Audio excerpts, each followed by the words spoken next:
Rio wakes up and finds himself chilling in a realm of clouds, with an angel casually standing in front of him. First things first, the angel breaks the news. Yep, Rio just died. And no surprise here, it was another hidden run by the infamous truck cunt. But instead of heading to the afterlife, Michael, yep, the angel has a name, tells Rio he's getting a one-way ticket to another world. Now, unlike those other overachievers, Rio doesn't have to save the world, defeat a demon lord, or collect 7 magical socks. Nope, Michael says Rio has no mission. He's free to do whatever he wants. So, naturally, Rio requests a slow and relaxing life. Michael, being the bro he is, sets him up nicely with a basic rundown of this magical new world called Phi, where about 20% of the population can use elemental magic. Lucky for Rio, his most compatible element is water. To keep things cozy, Michael preps a starter pack that includes a small ice house, a 2-month food supply, and a protective barrier to keep monsters out. There's even a monster guidebook because you never know when something with teeth and claws will show up uninvited. With everything in place, Rio goes outside and tries his new powers. He shouts water ball, and boom, a ball of water pops up in his hand. Turns out, casting magic is easier than expected. In fact, he can even skip the chanting and just think it into existence. Naturally, he heads to the bathhouse, only to realize he can only make warm water. No hot bath equals no peace. So, he decides to make a fire. Problem is, he has zero clue how to do that. After some sun gazing and a light bulb moment, he makes a magnifying glass out of ice, don't ask how, just wizard things, uses sunlight to spark a fire, and finally heats his ice bath. Not bad for day 1 in magical survival mode. The next morning, over breakfast, Rio reflects. Michael gave him food for 2 months, but he'll have to hunt eventually. A butter knife isn't going to cut it, literally, so it's time to train. He tries blasting a water ball at a tree. It hits like a wet sponge, not very lethal. So, he experiments, compresses the water for a high-pressure jet. Great in theory, but in practice, it's more super soaker than deadly beam. He recalls Michael's advice, magic is all about imagination. So, he keeps practicing day after day. Eventually, his water jets get better, and he even learns to make hot water for proper baths. Though, controlling the temperature is still a work in progress. Next up, ice magic. This time, he tries forming ice straight from the air. It works? Eventually. Took around 3 to 4 business days, but who's counting? Sadly, unlike water, ice isn't as easy to throw around. Combat training isn't going great, and after hours of trial and error, Rio faceplants from mana exhaustion. He calls it a day. But when morning hits and his mana bar refills, Rio is back at it, because if he wants a chill life in a magical world, he's got to learn to chill and survive. This becomes Rio's daily grind for the next few weeks. Thanks to all the training, he can now summon ice instantly. Yep, no more waiting 3 to 4 business days. It's finally a viable attack. With his magical toolkit ready and his food stash running low, Rio heads out into the forest for his first real hunt. Right away, he spots a pair of animal footprints and follows them to a nearby river. While he's there, he finds some handy flint and realizes he can start fires by striking it against his sword. Primitive but effective. He also takes a moment to gather some detox herbs, because you never know when forest sushi might backfire. But then, growl. A low, rumbling sound behind him. Rio turns and freezes as a lesser boar locks eyes with him like it's ready for a one-on-one wrestling match. The boar charges, and since this is the first time Rio has ever been in a real fight, he mentally blue screens. Just before impact, he snaps out of it and jumps aside. Close call. Now that he's got his head in the game, he uses his magic. He whips up an ice track to make the boar slip,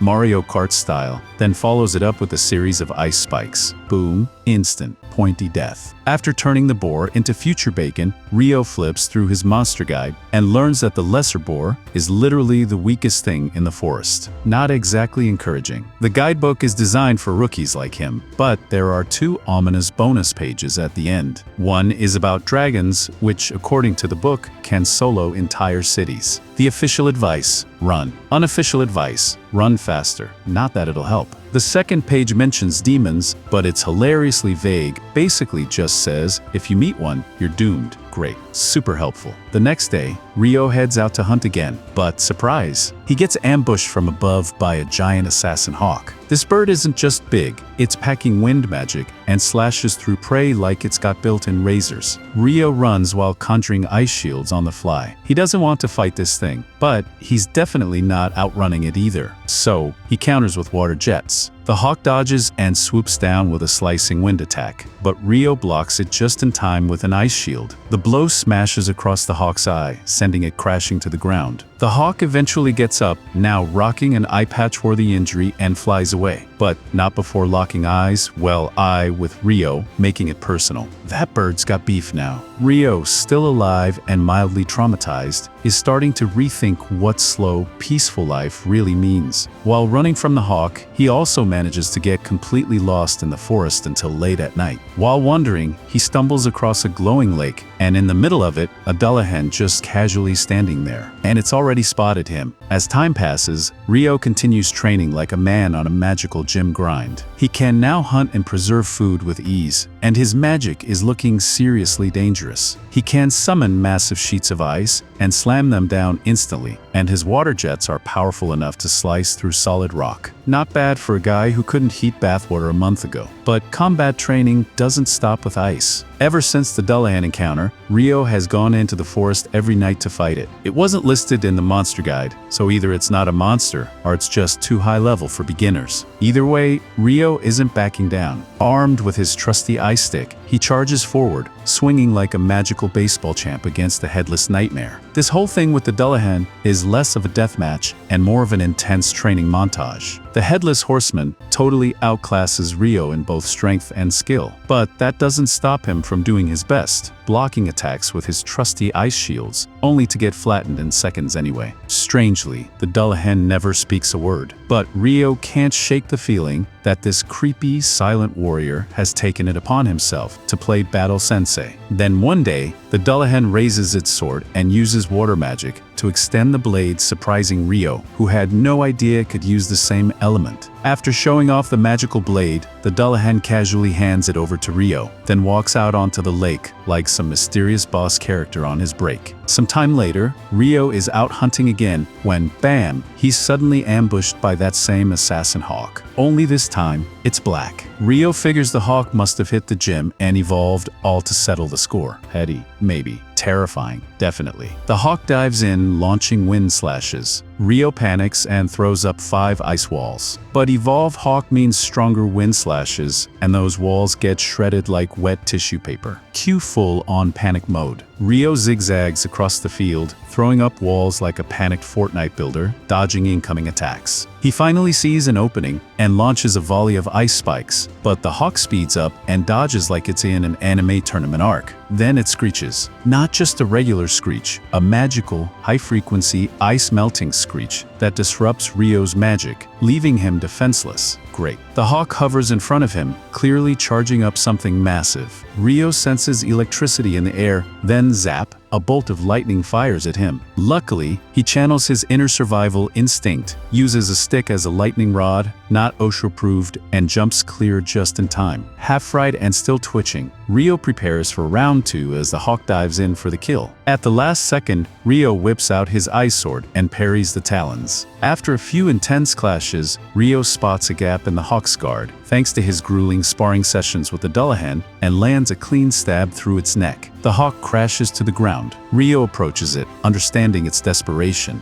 It lost an eye to him and pushed itself to evolve, all to prove it was stronger. But Ryo trained too, and in the end, he won. As he walks home, Ryo is shocked, literally stunned, when a dragon appears out of nowhere. Remembering the monster guidebook's warning, run, and pray, he freezes. But instead of roasting him alive, the dragon talks to him via telepathy. It's not hostile, it's actually searching for a black hawk that flew this way. Uh-oh. Ryo nervously explains that, yeah, he may have accidentally killed the hawk in self-defense. The dragon is surprised a human could do that, but doesn't seem angry. Instead, it notices the sword Ryo is carrying and recognizes it as the Fairy King's blade. For Ryo to have received it, he must have done something to earn the king's favor. The dragon, intrigued, decides to chat. Rio, still pretty clueless about this world, jumps at the chance to ask questions. They talk for hours, sharing stories like old pals until evening comes, and the dragon says it's time to head home. Rio thanks him for the chat, and the dragon thanks Rio too, saying it's been ages since he's had such a fun conversation. As they part ways, a scene cuts to Michael, back in heaven, casually going over Rio's reincarnation paperwork, and then he notices something odd. Turns out, Rio was granted a hidden trait, eternal youth. Weird, because Michael hasn't seen a hidden trait since that hero girl he sent to Faye 10,000 years ago.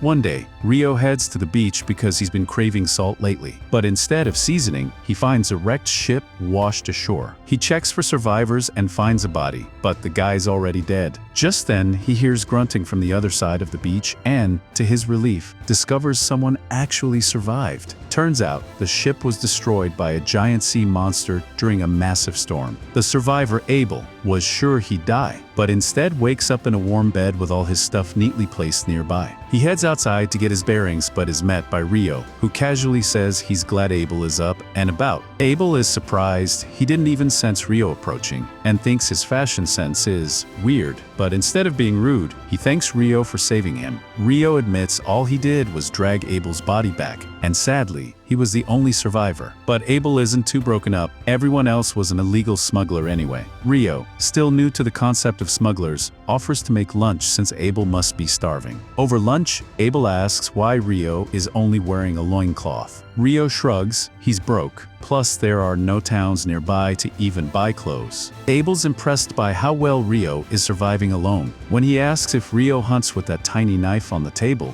Rio casually shows off his water magic instead, filling a jug to demonstrate. Abel is amazed. On the Central Plains, only about half the people can use magic, which shocks Rio. Michael told him only 20% could. Someone's been giving outdated stats. After lunch, Abel asks Rio to take him back to the wreck since he needs to check something. On the way, he wonders why Rio doesn't use a magic staff, but quickly figures it's a money problem. To make up for his insensitivity, he insists on handling any monsters they encounter. Rio says that won't be necessary, but Abel wants to feel useful. When they reach the wreckage, all the bodies are gone, probably eaten by monsters. Abel's lucky Rio found him when he did. After searching, Abel can't find what he was looking for and decides to regroup with his friends, though he has no idea how far he is from the town of Lon. He fears it'll be a long, lonely journey, but then invites Rio to come along. Rio, curious about the world and with no real reason to stay, agrees, though he needs to handle some things first. They plan to leave the next morning.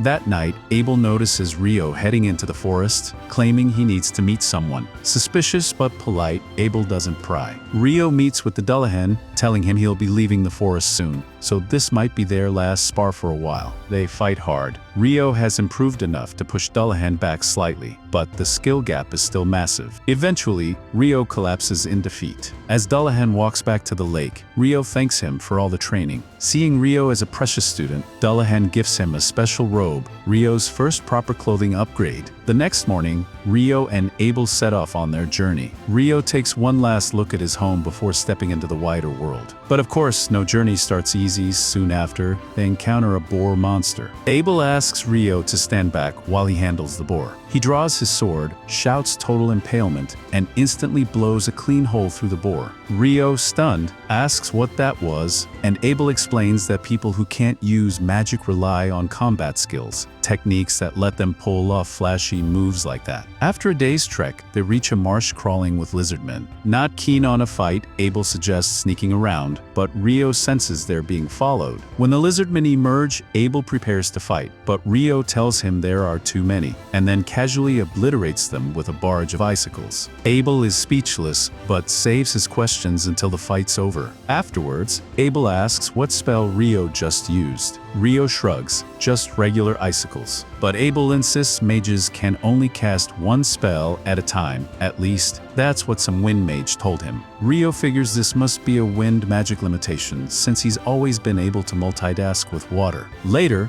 Rio even conjures water for Abel, using a totally different incantation, because honestly, he just says whatever sounds cool. Eventually, they wander into a rock golem field, getting pelted with boulders. Abel uses his total impalement again, but the golems just heal instantly. Rio decides it's time for a new strategy. He asks Abel to back off, then summons a massive ice cube and crushes the golems with it, one by one. Only one golem is left, but it's not moving. They figure the golems drain energy from the ground, so when they fall, they're done. Inside the last golem, they find a massive magic stone, though it's a shame the others got smashed to bits. That night, while camping, Abel mentions that golems can also be found in dungeons. Rio's eyes light up. Dungeons. He's pumped, but Abel didn't mention them before because he didn't think Rio would care. Lucky for Rio, the only dungeon in the Central Plains is in Lon, their destination. Rio also asks about dwarves and elves. Abel explains, dwarves are short,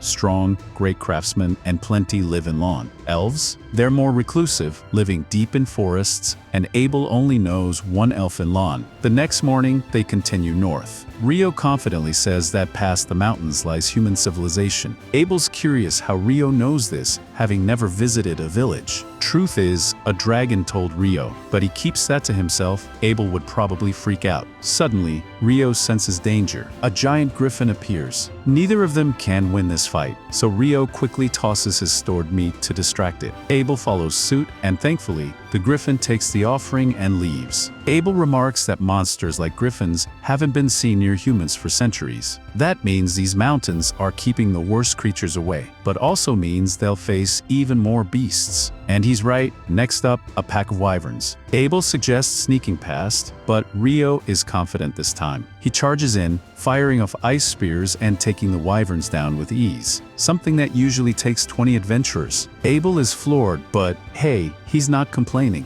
They keep fighting their way through and eventually make it to the other side of the mountains, one step closer to reaching civilization.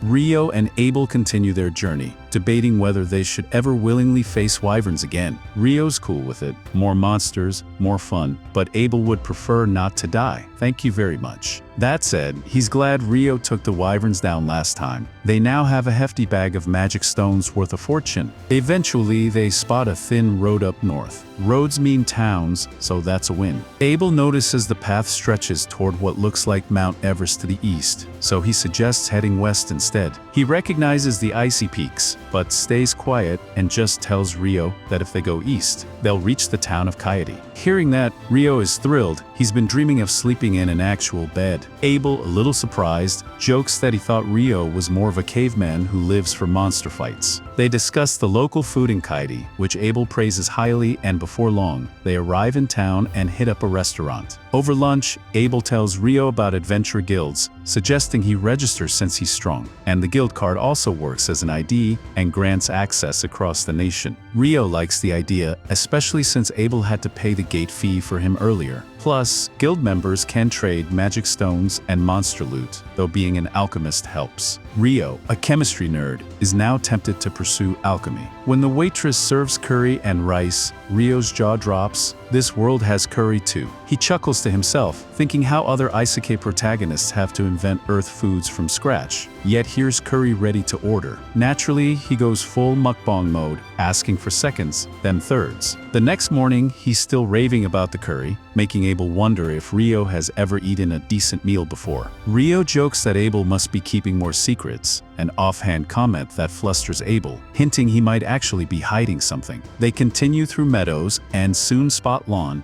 their true destination. At the gates, the guard recognizes Abel and is shocked. Word was that he'd gone missing. Abel just says Rio saved his life. The guard, grateful, shakes Rio's hand like they're lifelong pals. Since Rio isn't registered yet, Abel again pays the entry fee. As they walk, Rio realizes Abel is pretty famous and friendly with everyone. At the Adventurers Guild, Abel explains that new registrants start at rank F, but since he's vouching, Rio might jump to rank E or even D. Also, dumping all their magic stones at once might tank the market, so Abel wants the guildmaster's advice. Inside, everyone cheers to see Abel alive. Feeling like the awkward +1 at a reunion, Rio slips outside for a stroll, where he bumps into an elf girl. She notes his robe looks like the fairy king's attire, but leaves in a hurry before explaining more, promising to meet again. Abel eventually drags Rio back in, hyping him up as his lifesaver. Everyone thanks Rio, then returns to their drinks. At the counter, Abel pushes for Rio's registration, recommending a D rank. The receptionist is shocked. This is the Crimson Sword Party's first time endorsing anyone. Still, Rio needs to pass a physical test. Meanwhile, Abel requests a meeting with the guildmaster, who bursts in. Hugh, shocked they survived the mountain. Abel argues that anyone making it back alive deserves a higher rank. Hugh agrees to promote Rio, but before they finish, a team barges in. It's Abel's party members, Lynn, Warren, and Rhea. When Lynn sees Abel alive, she falls to her knees, unable to believe she's seeing him again. Abel walks over and apologizes for worrying them, admitting he would have died if Rio hadn't saved him. So, he tells them Rio deserves their gratitude. Hugh, sensing the party has catching up to do, excuses himself and tells the guild clerk, Nina, to prepare the materials for Rio's registration. As Rio tries to leave with Hugh, Abel calls out, asking him to wait by the guild afterward. They've got things to do. Outside, Hugh notices Rio's curiosity about Abel's popularity and explains that Abel's party, Crimson Sword, is the strongest in the city, and his absence threw the whole place into chaos. Rio asks if his registration will be done in dank, and Hugh confirms, noting that while Abel is strong, he clearly needed a capable partner like Rio, so there's no hesitation in registering him. In the office, Nina arrives with the forms. She asks Rio about his skills and whether he's ever been to a dungeon. He hasn't, so she recommends their monthly dungeon class, which Rio signs up for. He's surprised they have clocks here, but Nina explains there's a big one in the city center. She also offers lodging at the guild for 300 days post-registration.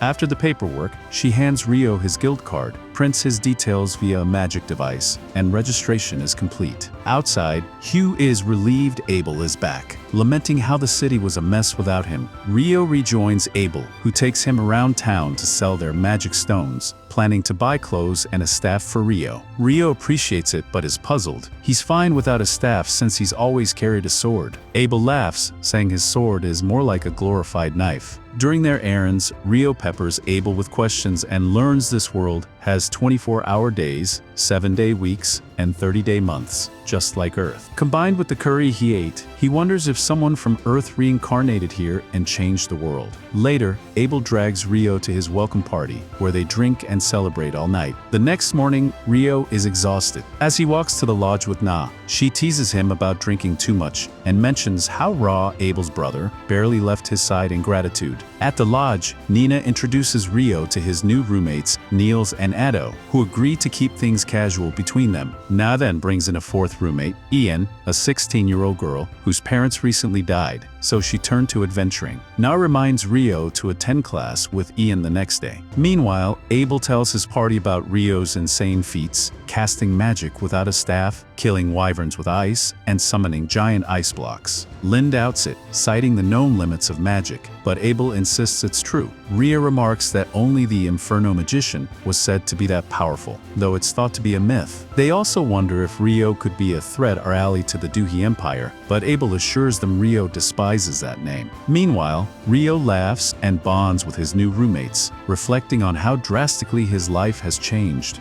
Rio and his friends move to the special class for a professional course on the basics of exploring the Dees, aka magical monster mazes with a bad attitude. After the class, they'd head to a real Dees, which made Amun visibly tense, like sweating through your armor tense. But Rio, ever the chill one, told him not to panic just yet. They still had time, and no one wants to see him faint at noon like a drama queen. The instructor, now ready to wrap things up, offered to answer any final questions. Rio raised his hand and asked if there was a way to fast travel back to levels already cleared, classic gamer energy. The teacher was impressed. Unfortunately, he said that while some Dees in the southern provinces do have that option, the ones in Lawn City definitely do not. Rumors exist, but nothing confirmed. Rio thanked him politely. Then Amun, still processing the info, asked Rio what instant travel was, and marveled at how Rio knew so much despite being a D-rank newbie. Rio just shrugged. It was something he'd heard, not Google searched. They moved to the city's Dees, located smack dab in the center of the city, which had the charming trait of doubling its monster population every year. No one knew why. The teacher explained the inner walls were built to keep those multiplying monsters from turning the city into monster stew. Amun looked at the whole setup like it was the start of a natural disaster movie. But the teacher reassured him, this happens every few years, totally normal. Ish. They passed the guild building near the gate where normally adventurers check in, but since they were pre-registered, they could stroll right in. Ryo noticed Amun getting nervous again and advised him to breathe deeply, not hyperventilate. Amun did, felt better, and they entered the first level, which was basically the tutorial stage. Nothing too dangerous, but they were told not to stray too far from the D-skate. Ryo and Amun stuck together and soon sensed something ahead. Amun drew his sword like a nervous anime sidekick, but Ryo, cool as ever, pinpointed the location. He froze the creature, a beginner monster known as a soldier ant, and told Amun to go for the neck. Teamwork made the dream work. Amun pierced the ant's neck and landed the finishing blow. Both were thrilled, like kids who just beat their first boss fight. Ryo, always the sentimental adventurer, suggested they take the ant's magic stone as a memento of their first successful hunt. Amun, ever the rule follower, asked if that was allowed. Ryo reminded him, "We're adventurers now. Loot is life." He showed the stone and proudly declared it a lovely keepsake. Amun was kind of in awe. Later at their residence, they celebrated their first Dees mission. Niels sipped his drink, wishing it was wine. But Ito reminded him alcohol was forbidden. Apparently, tipsy adventurers make poor dungeon divers. Still, Niels didn't care. A win's a win. Ito praised Ryo and Amun for taking down a soldier ant on their first try. Ryo humbly said Amun did the stabbing, but everyone agreed the magic stone was the real trophy. Then Ito asked what they planned to do tomorrow. Amun wanted to go back to the Dees, but was nervous about going alone. Ryo offered to accompany him, even to level 3. Amun lit up like a kid being offered extra dessert. Still, Ryo found it odd they'd encountered an ant on level 1. Usually, that level's infested with boring bats. Niels agreed and said he'd also heard of soldier ants crawling up to the first and second levels recently. Suspicious. Cue Abel's dramatic entrance. He confirmed that soldier ants could tunnel up from lower levels. Ryo, always the sass master, told Abel not to mess with rookies. But Abel was actually being helpful, and then asked if the 3 guys were Ryo's roommates. He introduced himself and casually dropped the fact that Ryo is strong, but also has some personality issues, the polite way of saying he's a lovable weirdo. He asked them to take care of him. Niels, unable to contain his fanboy energy, stood up and told Abel he was his hero and asked for a handshake. Abel, being cool, granted it and advised Niels not to overdo things and to work hard. Abel offered some sage advice to Niels. Staying alive is priority number 1 for any adventurer. Niels, taking that very seriously, promised to train smart, not just hard. Curious, Ryo asked Abel why he was at the guild so late. Abel explained that their mission took longer than expected, and they were only just returning. Right on cue, Abel's team showed up, and Lehia was not thrilled to find him in Ryo's room. Rhea told Abel to stop running away from his responsibilities and report to the guild leader. But Abel, ever the noble procrastinator, claimed he was simply guiding the next generation. Lehia, unimpressed, called in backup Warren, who stepped forward and unceremoniously picked Abel up like a grumbling sack of potatoes. Abel, thoroughly annoyed, pleaded with Ryo to do something. Meanwhile, Lehia approached Ryo and stared at him like she was scanning for magic residue. Ryo, a little weirded out, asked if something was wrong, until Rhea called Lehia away. Rhea apologized for the chaos. They had to take Abel back to the guild leader. Ryo figured as much. After all, Abel was their team leader. Abel, however, looked at Ryo like he'd just been betrayed in a reality show. While all this unfolded, Amun stood there, stunned by the drama. Ita, on the other hand, was starstruck by Rhea, convinced she looked like an angel. Niels continued to fangirl over Abel, which made Ryo ask him, seriously, what do you like about that guy? Cut to Abel's team on their way to the guild master. Leah admitted she shouldn't have stared at Ryo like that, but she was curious. Was he really a magician, as the rumor said? Rhea agreed. Abel reassured them they'd see Ryo's abilities soon enough. The next day, Amun was in a hurry, but Ryo, cool as ever, told him to take it easy. They headed to the D-skate, checked in, and not long after entering, they were ambushed by 2 wolves. Ryo took one down with ice arrows. The other lunged at Ian, but he countered with a solid strike. A third wolf suddenly appeared and almost got Ian, but Ryo's ice magic saved the day again. Amun then finished the wolf off, but was left completely wiped out. Ryo praised him and offered a handshake. Amun accepted it with pride. Ryo noticed that Ian's swordsmanship looked a lot like Abel's and asked about it. Ian revealed that he was trained in his village by a master named Kiro, who studied at the royal capital and taught the Hume school style. That's where Ian got his skills. Rio figured Ian had a bright future ahead once he got used to adventuring. Ian guessed Rio was a magician but clearly also knew his way around a sword. Rio explained his style was self-developed and that he didn't consider himself a sword expert. He then checked if Amun had caught his breath. Amun insisted he was fine, but Rio warned him not to overdo it. His fighting style was demanding, but if mastered, could keep him safe from injuries. First step, cardio. Run, and run some more. He also told Amun that he'd traveled with Abel for a while, and even Abel, talented as he was, worked on fundamentals every day. Genius or not, you gotta train. That fired Amun up. He wanted to work just as hard as Abel. Rio smiled. That was the spirit. The next day, Rio skipped the D's. He had other plans. He went to the library, where the librarian pointed him toward the alchemy section and suggested he start there. Rio gathered useful books, but soon found himself overwhelmed. So he stepped outside to get some sun. That's when the sun got blocked. Yep, an eclipse. And things got weird. Suddenly, a fire blast came at Rio, which he managed to block just in time. A mysterious girl wielding fire magic appeared, mumbling something about a human being involved. She was clearly not here for a tea party. Rio wondered if she was an Akuma. She blasted more fire, but Rio countered with enhanced magic and a flurry of ice. She added wind attacks to her moveset, but Rio blocked those two, surprising her. Then she got serious, revealed her personal weapon, and launched a flurry of strikes. Rio held his ground, matching her moves. As sunlight peeked through the eclipse again, Rio launched a wave of ice arrows, but the girl dodged them, all like she had cheat codes. He realized she was using wind to boost her speed. She soared into the air and dove down, but Rio deflected her again. She then charged a fireball, but Rio beat her to it. Still, she kept attacking. He fired more arrows, and this time, she blocked with fire and earth magic, but couldn't dodge everything. Some arrows hit, and she was injured. Rio saw his chance, soared up, and attacked, but she blocked again. Her wounds healed freakishly fast, throwing Rio off his rhythm. She pushed him back and prepared another massive fire attack. But then something unusual happened. Water droplets began falling. The first one hit her and burned her. She winced in pain and used earth magic to defend. She summoned a huge wave of fire as a final move, but the sunlight returned. The girl sighed. Her time was up. She hadn't had a fight this fun in ages. Rio told her to leave already. She smirked, saying he'd enjoyed it too, and this isolated place had strange rules. Her powers were limited here, and she vanished just before explaining what that isolation meant. Rio was left with one thought. What was that place? The girl then introduced herself to Rio as Leonor and asked for his name. Rio told her and even pronounced her name correctly, Akuma, which shocked Leonor since he knew who they were. Honestly, she should have finished him off right then and there, but Rio wasn't someone you could just eliminate during a coffee break. As the sun began to rise completely,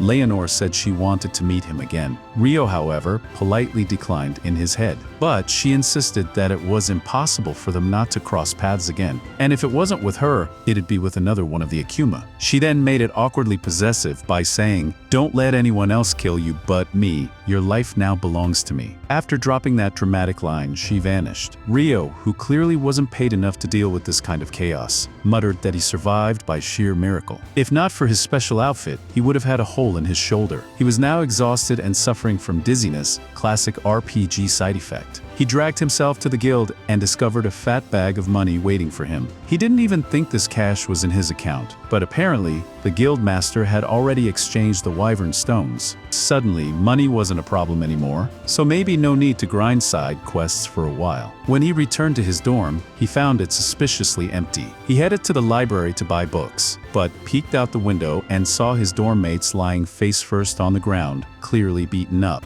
Another student had done the honors. Niels said that if they weren't so drained, they could have taken them too. Wishful thinking, buddy. One of the thugs scoffed at the empty threat, but Ito called him out for talking big when he literally ambushed them. The bad guy just shrugged and said, "Do monsters and Deus warn before attacking?" Too bad his goons suddenly collapsed, having been whacked by none other than Rio himself. Rio told the main goon he was right. They shouldn't have warned him. Then he decked him. Niels helpfully identified the guy as Dan from room 1. Rio looked unimpressed and asked, "What do you want now, Dan? Gonna crawl away with your tail between your legs?" Dan didn't like that and tried to hit Rio, but Rio easily dodged and smacked him so hard he hit the ground. Niels noticed how badly Rio hurt Dan, while Rio figured he might still be a little too tense from that whole Akuma situation. He pulled out a healing potion and started with Ito, since he was a priest. They also decided to have Ian join their training. Niels felt slightly humiliated by how chill Rio was about all this. Seeing they were all kind of broken, Rio suggested they take a break and clean up. Afterward, Ito cast a healing spell on Rio, and it worked. Rio was genuinely happy and finally believed that Ito was, in fact, a priest. He thanked him sincerely. Ito explained that although the earlier attack didn't break any bones, it was dangerously close to being lethal. If it had hit the heart, game over. Rio admitted that his heart was the target, but luckily, he dodged at the last second. Niels, still shocked, asked, "Wait, if you're that strong, why dodge?" Ian chimed in with, "Who are you even fighting?" Rio just smiled and said that he'd tell them everything someday. To himself, he thought about how Leonor was an Akuma, and based on what she said, there were likely many more. He realized he had a lot to uncover in this strange world.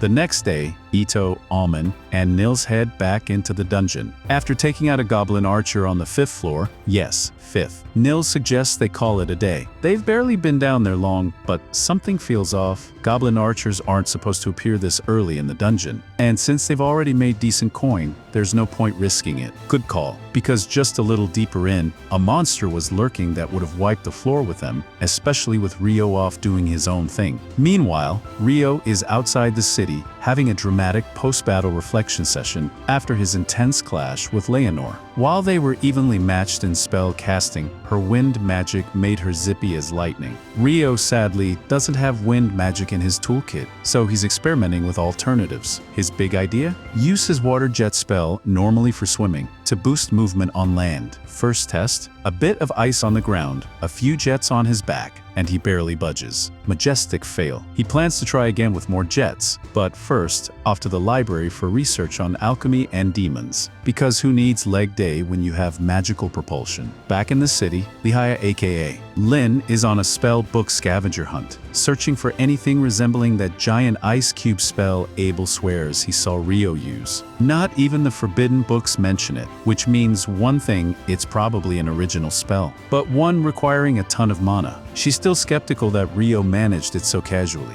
Just as she closes her book, in strolls the elf girl Sarah, who greets Lin like an old buddy. Lin explains her spell hunting dilemma, and Sarah offers to help, though she's just back from a mission to the royal capital and running late for a meeting. Classic elf exit. Meanwhile, the boys, Ito, Alman, and Nils report to Nina at the guild front desk about their brief dungeon dive. She's surprised they're back so soon, but Ito explains and hands her the magic stone. Nina confirms it came from a goblin archer on the 5th floor, which is not okay. She hurries up to inform the guildmaster and thanks the boys for the crucial heads up. Upon hearing the news, the guildmaster is just as stunned. Goblin archers shouldn't show up before the 10th floor. He asks Nina how many high-ranking parties are currently in town. The options? Abel's party, Crimson Sword, and the White Brigade. He tells Cena to summon them all for a serious meeting. Not long after Abel arrives, but he's less than thrilled because he hears White Brigade will be joining, and their leader Phelps is not exactly his favorite person. Sure enough, Phelps is already there, smug as ever. After a frosty hello, everyone settles in as the guildmaster explains the situation. A rookie group encountered a goblin archer way too early in the dungeon, and it's likely a sign of a coming Tidal Bore. It's been 10 years since the last one, so yeah, red flags everywhere.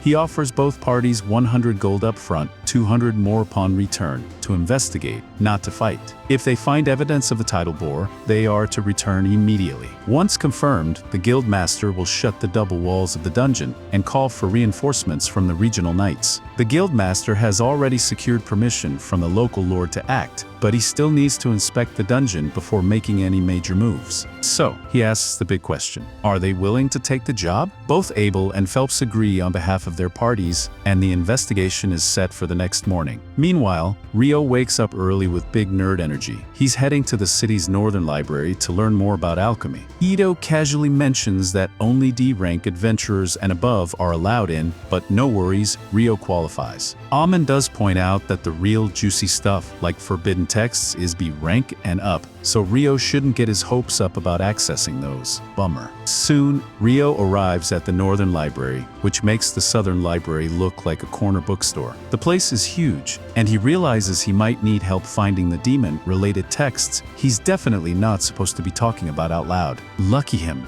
right as he's climbing the stairs, he runs into Sarah. Both are surprised to see each other, and the timing couldn't be better. Back at the dungeon, Crimson Sword and White Brigade are all gathered outside the gate, ready for the investigation. But right as the guildmaster is about to open the gates, Abel gets that classic main character gut feeling and stops him. He asks Lehia to use wind magic to scan the first layer of the dungeon. She does, and it's not good. Over 100 monsters are camped out right at the entrance. Translation: the Tidal Bore has already begun. The guild master wastes no time. He declares a state of emergency and calls on every available adventurer to prep for battle. It's all hands on deck. Meanwhile, back at the library, Sarah formally introduces herself to Rio and is pleasantly surprised to see him again. When she asks what he's doing there, Rio is about to say researching demons, but realizes that sounds a little sketchy. So instead, he goes with studying alchemy, which, while still nerdy, is less alarming. Sarah is intrigued. Rio casually mentions he wants to build a golem someday. No big deal. Sarah laughs because that's no small feat, but she offers to help him get started. She knows the library like the back of her elven hand. As they walk together, she asks if Rio likes reading. He says he loves books, but hasn't had many chances to read lately. The way he says it, though, sounds like he just escaped a 200-year slumber. Sarah chuckles, but Rio just awkwardly changes the subject by complimenting her being an elf. She admits it's rare for elves to live in human cities, so yeah, she's a little weird, but if staying in the city meant meeting Rio, she wouldn't change a thing. Smooth. While they're bonding over books and awkward elf compliments, the dungeon situation goes full apocalypse mode. All the gates slam shut, and adventurers take their positions on the walls. Then, with dramatic timing, the dungeon's main gates burst open and hundreds of goblins come charging out. Archers loose volleys of arrows. Mages light up the battlefield with fireballs. It's chaos. And it's only just begun. Whenever someone gets injured, they're rotated out of formation for healing so they can jump right back into the action, like a battle royale with a healthcare plan. But with goblins pouring in like it's Black Friday at a sword sale, even the guild master is starting to sweat. Phelps tells his party to conserve energy, and Abel warns Lynn not to go full monomaniac too early. Sadly, they're running low on arrows, and Abel is questioning how much longer they can hold out before the goblins start asking for autographs. Luckily, a few moments later, Niels shows up with a few other bold and possibly reckless adventurers, hauling every arrow they could lay hands on, basically a mobile ammo drop.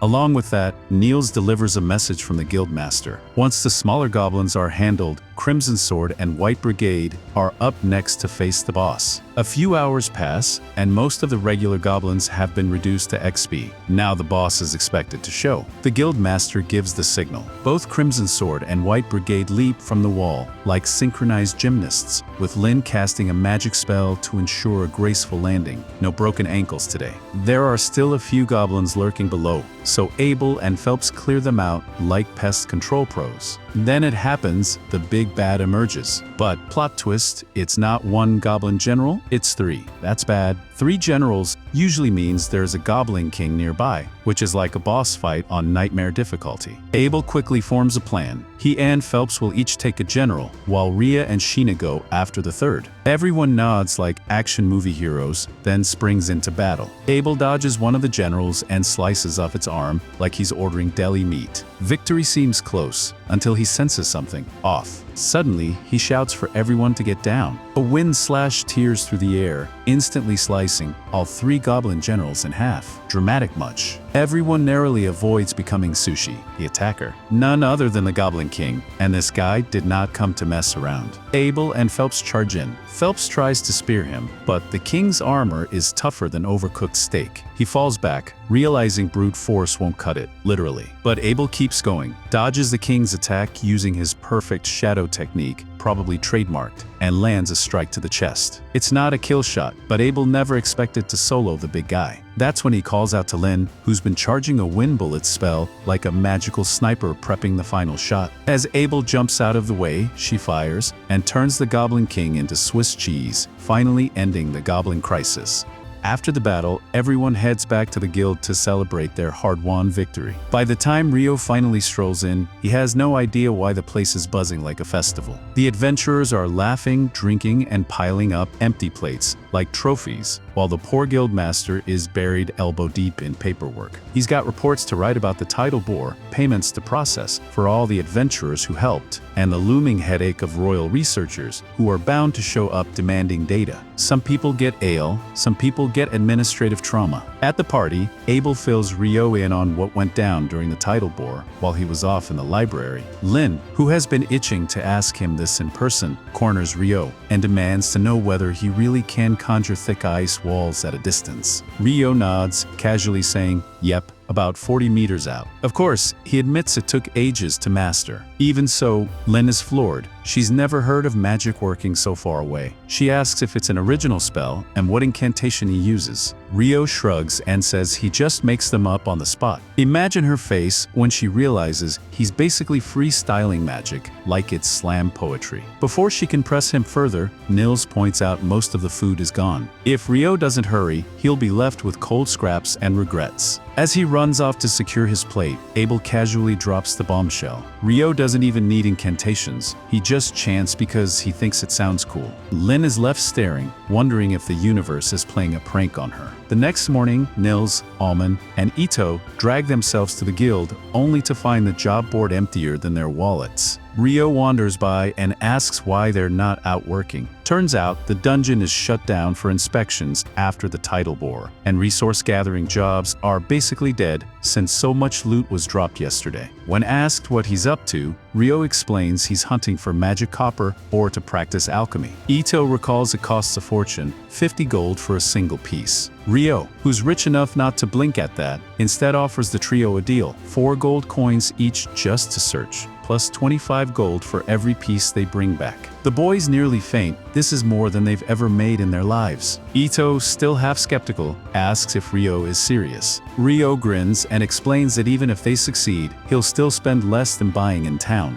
They're sold and the three rush out to start mining, like their lives depend on it. Meanwhile, Ryo hears shouting outside. Curious, he heads downstairs, where he finds Dan squaring off with a group of knights. The knights are trying to drag off a girl against her will, and Dan, in full heroic mode, shoves one of them aside to free her. Noble, yes, but the math is bad. 1 guy versus 4 armed knights. Just as their leader raises his sword to teach him a lesson, fate intervenes. The knight takes a single step forward and immediately trips flat on his face. Everyone is baffled when the knight faceplants, because there's absolutely nothing near his feet. The knight, however, refuses to admit he tripped over thin air and instead accuses Dan of foul play. But when he tries to stand up, he promptly trips again. Gravity, 2, knight, 0. Enter Phelps Heimline, looking every bit like the dad who just walked in on his kids breaking something expensive. He's appalled at the knight's behavior. At first, the knights puff up their chests, trying to intimidate him since knights technically outrank adventurers in the city. Big mistake. Turns out Phelps isn't just an adventurer, he's also a noble. And not just any noble. His dad, Alexis Heimline, was the former captain of the Royal Knights. The second they hear his name, the knights realize they've basically threatened someone who could end their careers with a raised eyebrow. Phelps tears into them for disgracing knighthood and warns them to get lost before he changes his mind. Once they scurry off, he glances at Ryo because he caught what really happened earlier. He'd already heard from Abel that Ryo's magic was crazy impressive, but seeing knights mysteriously trip from a distance, that's next level. Still, he keeps the secret to avoid dragging Ryo into royal drama, though he's grateful for the quiet assist. Later that night, Ryo is grabbing a bite at the tavern when Abel wanders in alone. Seeing him without his party, Ryo immediately jumps to the obvious conclusion. Ah, so you're sneaking off to the red light district. Cue Abel's panic and frantic shushing before half the tavern hears him. Using his genius deductive reasoning, Ryo decides Abel must have a crush. He briefly suspects Lin, but Abel blurts out she already likes Warren. That leaves Rhea, which only makes Abel flail harder, pretty much confirming it. Ryo won, Abel 0. Once Rio is done teasing, Abel explains the real problem. One of the dungeon investigators in town is his old friend, escorted by the same rotten knights from earlier. Tonight those knights are in the pleasure district, and Abel wants to stop them before someone gets hurt. On their way, Rio notices two unfamiliar adventurers lurking around, dressed head to toe in black. The moment they're spotted, the shady pair ducks out, suspicious. Sure enough, when Rio and Abel deliberately take a dark alley, they get ambushed. Too bad for the ambushers. Rio just drops ice on their heads and knocks them all out in seconds. Probably the easiest fight of his career. They don't know what the men were up to, but they'll be handed over to the guards for questioning. Meanwhile, elsewhere in the district, those disgraced knights decide to get revenge on Phelps. They sneak up on him, but suddenly can't move a muscle. Turns out the whole thing was a trap. Phelps knew they were dirty and had Shenna hit them with paralytic needles. With the knights frozen like statues, Phelps calls on her fire magic and reduces them to ashes. No ashes, no evidence, no problem. The next morning, as predicted, the research team from the royal capital arrives and immediately makes themselves unpopular by commandeering the town's entire food supply for the investigation. To make matters worse, Clive insists that Hugh McGrath reopen the dungeon and assign adventurers as escorts, despite not knowing whether it's safe. Hugh protests, but Clive reminds him that he has full authority. Luckily, the advisor Arthur steps in, apologizes for Clive's behavior, and promises to replace the stolen supplies. That earns Hugh's gratitude, though Clive remains stubborn about reopening the dungeon. Eventually, Hugh concedes and agrees to let them in. Hugh McGrath makes it very clear, if anything goes wrong in the dungeon, neither he nor the city of Lou will take the blame. It's all on Clive. Suddenly, Clive's smug confidence takes a hit, because now he realizes he'll be the one roasted if things go sideways. Still, after all the arguing he's done, there's no backing out without looking like a fool. So he reluctantly accepts the deal. But there's still one issue: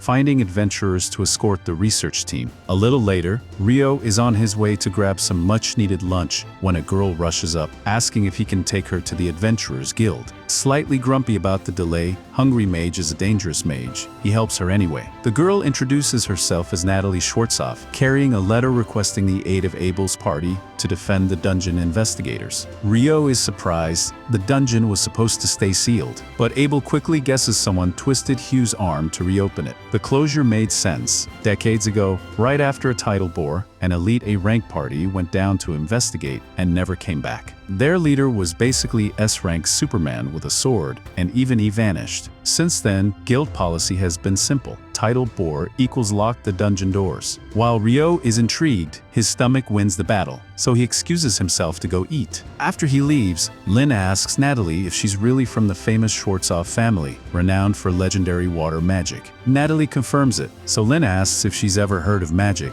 that could summon an ice wall at a distance. Natalie hesitates, saying it sounds impossible. That's when Abel chimes in, well, believe it or not, Rio can casually toss up an ice wall 40 meters away. He then warns everyone, half seriously, that if they ever consider picking a fight with Rio, they should just not. Even if they all ganged up together, they'd still lose. To drive the point home, he tells Natalie that if she ever needs help, and his party isn't around, she should go straight to Rio. Best emergency contact ever. 3 days later, Rio's friends return from their mission with 2 magic copper ores. Rio pays them 90 gold coins, enough for them to live comfortably for a while, which makes him their favorite person ever. Meanwhile, in the dungeon, the investigation team has reached the 7th floor. Oddly, not a single monster has appeared. Puzzled but undeterred, they push deeper until they discover a mysterious black square embedded in the wall. None of them recognize it, but Clive is ecstatic. This is prime research gold. He orders everyone to set up equipment and start analysis, with Natalie and the surface team ready to process data. Unfortunately, the excitement doesn't last. The moment they stick the monodensity gauge into the strange black gate, the entire team is instantly teleported away, vanishing without a trace. The surface team, including Natalie, loses contact completely. By the time the expedition team realizes what's happening, they find themselves standing in the middle of a grassy plain. Thankfully, nobody is hurt, but they have no clue where they are, and Clive and his research team are nowhere to be seen. Elsewhere in the fields, Clive wastes no time ordering his team to start collecting data. If his hypothesis is right, then the gate really did teleport them to a new location. Translation: they've just been isekai'd without consent. That also means there's a very real risk of being attacked. so everyone needs to stay on guard. Still, Clive can't help but feel a little thrilled. This accident could prove his theory that monsters from Tidal Bores actually originate from the 38th floor. And since he's the one who discovered the teleportation gate, he's already imagining the promotion, head of the department, prestige, maybe even a bigger office with a window. Of course, that only matters if he and his team actually make it out alive, and considering the local wildlife, survival isn't guaranteed. Back on the surface, Natalie and the other researchers are frantically trying to figure out what happened to the missing adventurers when the locator suddenly flickers back to life. It only transmits a signal for a split second, not enough to communicate, but it reveals something baffling. Somehow, the expedition team has ended up on the 40th floor. That makes no sense at all. They were just on the 10th floor. Just then, a man named Christopher walks into the tent, introducing himself as a researcher from the College of Magic. Technically, his group and Natalie's are rivals, but he sets that aside for now. He needs to know if anything unusual has happened in the dungeon, and he politely asks for information. The researchers hesitate. This is sensitive information after all. But Christopher presses on, explaining that just a short while ago, he entered the dungeon with the adventurers assigned to the second research expedition. Right as they were crossing the threshold, everyone in front of him vanished. That's why he's so desperate for answers. His account confirms the terrifying truth. The adventurers really were teleported, which explains how they ended up on the 40th floor. Unfortunately, that doesn't make the situation any less dire. At this point in history, no adventurer has made it past the 38th floor. From there onward, even elite parties struggle to survive, let alone the C and D rank adventurers dragged into this mess. Thankfully, Abel's party is among those caught in the first expedition. At least for now, they should be able to hold things together and protect the others. Still, unless a rescue plan comes together soon, things are going to get very bad, very fast. Things are about to get very bad, very fast, unless someone figures out a way to rescue the expedition team. When Natalie learns that Abel and his entire party are trapped in the dungeon, she remembers his parting words to her. Without wasting a moment, she rushes off to the library in search of Rio, because if anyone can help, it's him. Meanwhile, at the guild, Nina bursts into Hugh's office with grim news. The investigation team that entered the dungeon has suddenly vanished, and all contact with them has been lost. To make matters worse, Dean Christopher is requesting Hugh's immediate presence to sort out the situation. Hugh, who had been enjoying the peace of his desk work, read, probably napping with paperwork as a pillow, jolts upright and announces he's heading out right away. Before leaving, he orders Nina to keep the details strictly secret. If the remaining adventurers hear about this, panic could spread faster than ale at a tavern happy hour. At the same time, Ryo is wandering the library in his usual scholarly struggle. He's desperately trying to research eclipses and tidal bores, but has no idea where the right books are. Honestly, at this point, he'd be thrilled if the books found him instead.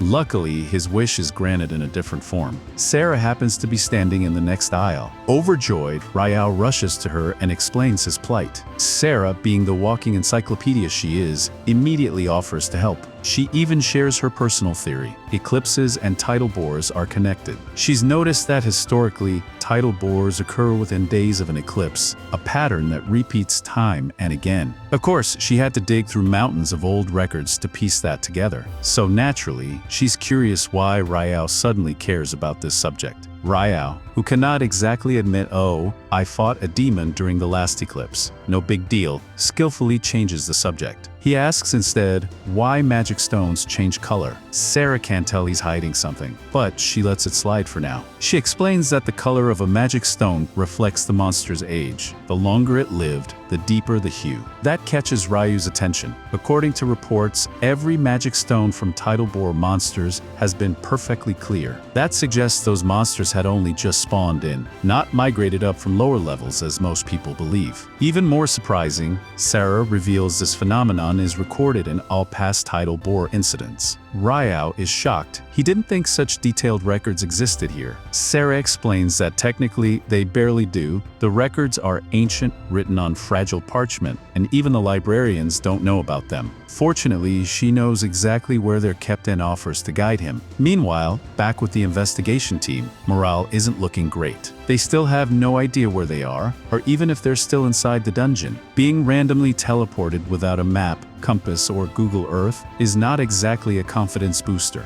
Arthur asks the researchers if any of their tools are back online, and he's told that the transmitter is working again. In theory, that means the surface team should be able to locate them now. The others cheer up at the thought of rescue, but Arthur isn't convinced. When Abel asks what's bothering him, Arthur explains that the air here feels off. If he had to put it into words, it's similar to standing inside a sanctuary square spell, the ultimate defensive magic that blocks both physical and magical attacks. If that's the case, then they're probably stuck inside some kind of barrier designed to cut them off completely from the outside world. Realizing the seriousness of the situation, Abel asks Lehia to cast her probing spell. She complies, sending out her winged magic, which detects a group of about 100 humans roughly 500 meters away. However, among them are around a dozen life forms she doesn't recognize. Suspicious? Absolutely. But with no better leads, they decide to head toward the group. Meanwhile, back on the surface, Hugh is informed that the investigation team has somehow been teleported all the way down to the 40th floor. He can't believe their luck, or rather, their terrible luck. Even if he gathered every adventurer in town, they'd never make it that deep.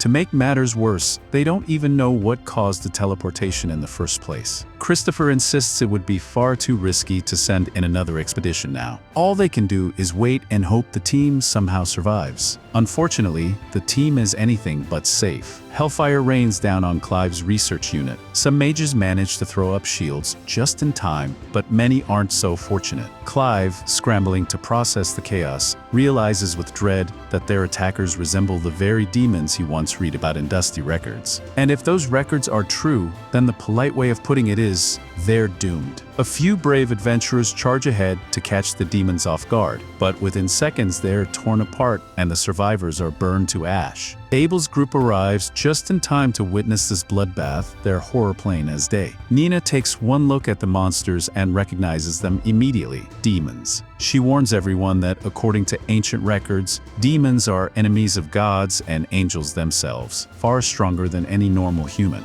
Defeating one is a legendary featuring facing multiple. That's a recipe for early retirement in the grave. There are plenty of questions about why demons would be here at all, but Arthur cuts through the panic. Questions later, saving lives now, he barks, ordering the mages to prepare for a pincer attack. Just as Clive and his battered team are about to be overwhelmed, a barrage of magical javelins tears through the three demons bearing down on them. The mages unleash every spell they know, raining down fire, ice, lightning, and probably a few spells they just made up on the spot. The sheer volume of magic finally cracks through the demons' defenses. The battlefield is chaos. There are still plenty of demons left, so Arthur shouts for everyone to prepare another barrage. The demons hurl fireballs in retaliation, but the mages already have shields up, blocking the flames like pros who actually did their homework for once. For a moment, Arthur dares to hope they can win if they keep up this pace. But there's a catch. Mana doesn't grow on trees. Once the mages run dry, the frontline fighters will have to step in.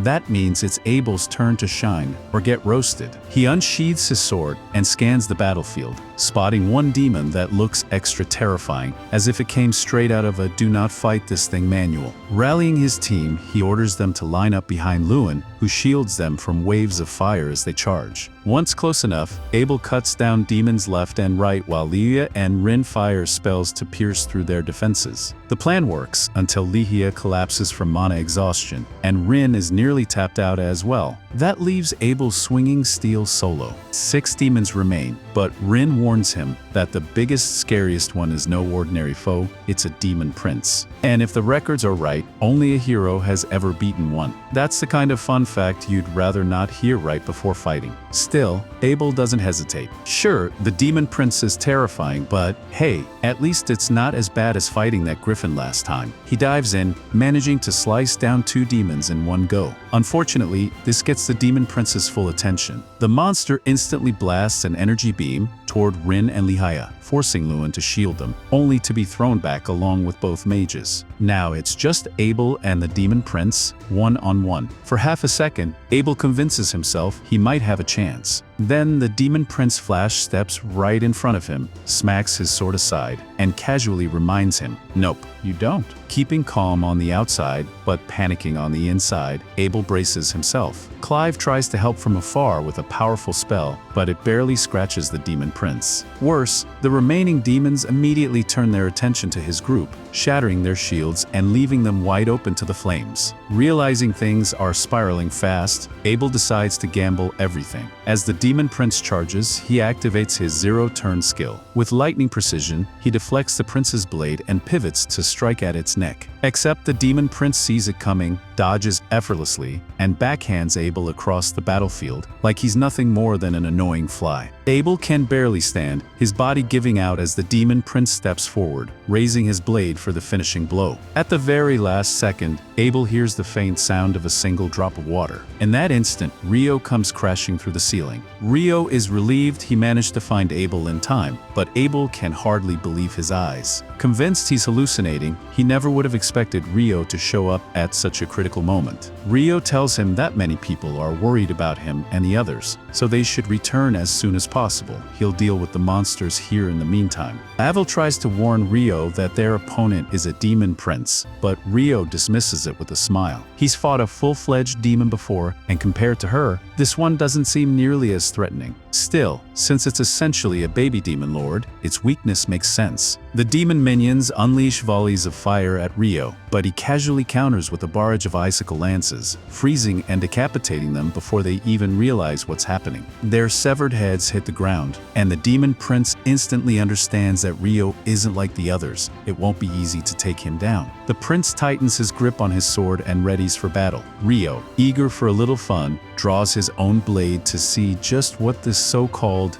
demon prince is capable of. Before all this chaos, Natalie sprinted across town like a woman on a mission, desperately searching for Mihara, Rio. When she finally tracked him down, she practically shouted that Abel and his party were trapped in the dungeon. The moment Rio heard those words, he didn't waste time with questions. He immediately conjured an ice cart around Natalie and sped her off to the dungeon entrance like an overworked taxi driver. By the time they arrived, Natalie had already filled in Rudo, one of the adventurers, on the situation. He understood how dire things were, but he couldn't help wondering how Natalie even knew to look for Rio. Natalie explained, a few days earlier, Abel had told her that if she was ever in serious trouble and couldn't reach him, she should find Rio, because in Abel's words, Rio is the most reliable person I know. Rio may or may not be blushing at this point, but let's keep that between us. Grateful but short on time, Rio dashed straight for the dungeon gate. The adventurers on guard tried to stop him, but Rio simply walled them off with ice and slipped in, because who has time for bureaucracy when your friends are on the 40th floor? Instead of taking the slow stair route, Rio cut straight through the floors with water jets, essentially speedrunning the dungeon like a pro gamer. Inside, the demon prince made the first move, charging at Rio. Unfortunately for the demon, its speed was less unstoppable killing machine and more laggy NPC. Rio sidestepped effortlessly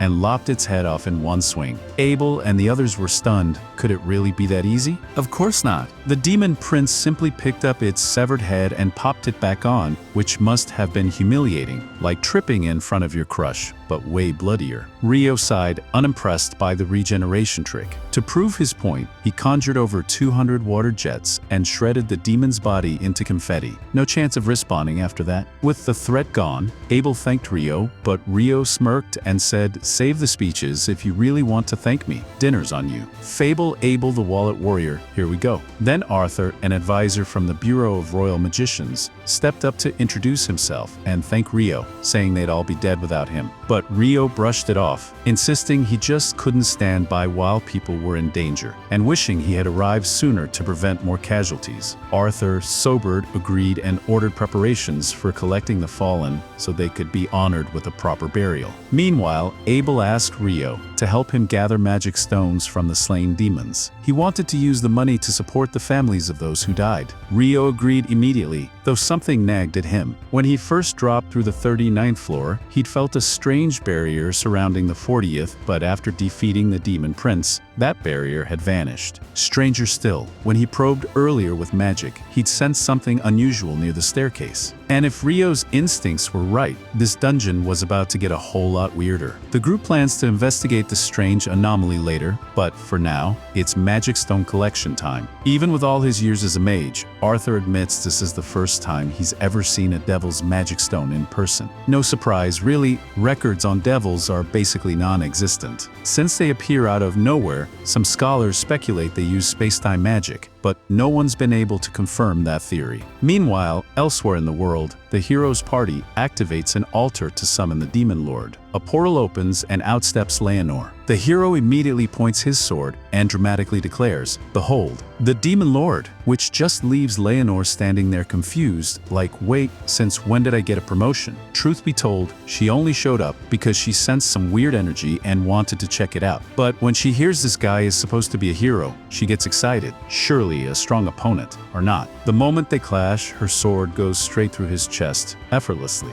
She wasn't even trying. Talk about disappointment. She pulls her blade back and looks at the rest of the party, who are frozen in terror. Leonor isn't actually fond of killing people, so she teleports behind their mage and tells the group to pack it up, go home, and tend to their friend, since, lucky for him, she avoided all vital organs. If they hurry, he'll probably survive. The hero's party, to their credit, accepts her mercy. They rush to heal their fallen leader, while Leonor checks out the altar. The fight may have been a total flop, but the magic gem they used to summon her, now that's interesting. She casually yoinks it into her storage, and when the hero yells at her to stop, she sighs and clarifies again, "I'm not the Demon Lord." The party is baffled. If she isn't the Demon Lord, how could she be so much stronger than him? Leonor shrugs, it's not her fault they're weaklings. Still, she tosses them a tiny compliment. If they work together, they could probably take down the real Demon Lord someday. Probably. But compared to her, no contest. The hero is devastated at the thought that being stronger than the Demon Lord even exists. How's he supposed to compete with that? Leonor, feeling generous, mentions she once fought a human who matched her strength, Mihara, Ryo. Fighting him was exhilarating, and if she had to power scale, she'd say Ryo is about 10,000 times stronger than this so-called hero. With that mic drop, she teleports away, leaving the party to, well, figure out what to do with their day. Back in the dungeon, Mihara, Ryo and the adventurers finally reach the staircase. Ryo shows Arthur the strange anomaly he mentioned earlier. It looks like a magic gem, but Arthur has never seen anything like it before. Not one to leave a mystery behind, he stashes it in a storage bag for later analysis, and the group continues their journey back to the surface. Everyone eventually makes it back to the surface, where Hugh immediately begins organizing care for the injured adventurers. Meanwhile, Natalie rushes over to check on Abel and the others. Abel gratefully thanks her, pointing out that if she hadn't dashed off to get Ryo, they'd still be decorating the dungeon floor as skeleton art. Things are wrapping up nicely until Hugh suddenly remembers he has unfinished business. He calls out to Ryo and demands to know why he charged past the guards into the dungeon when he knew perfectly well it was off limits. Ryo, caught off guard, apologizes sheepishly. He honestly didn't expect Hugh to circle back to that detail. Before it gets awkward, Arthur jumps in to defend Ryo, insisting that without his reckless dash, none of them would have survived. This shocks Hugh,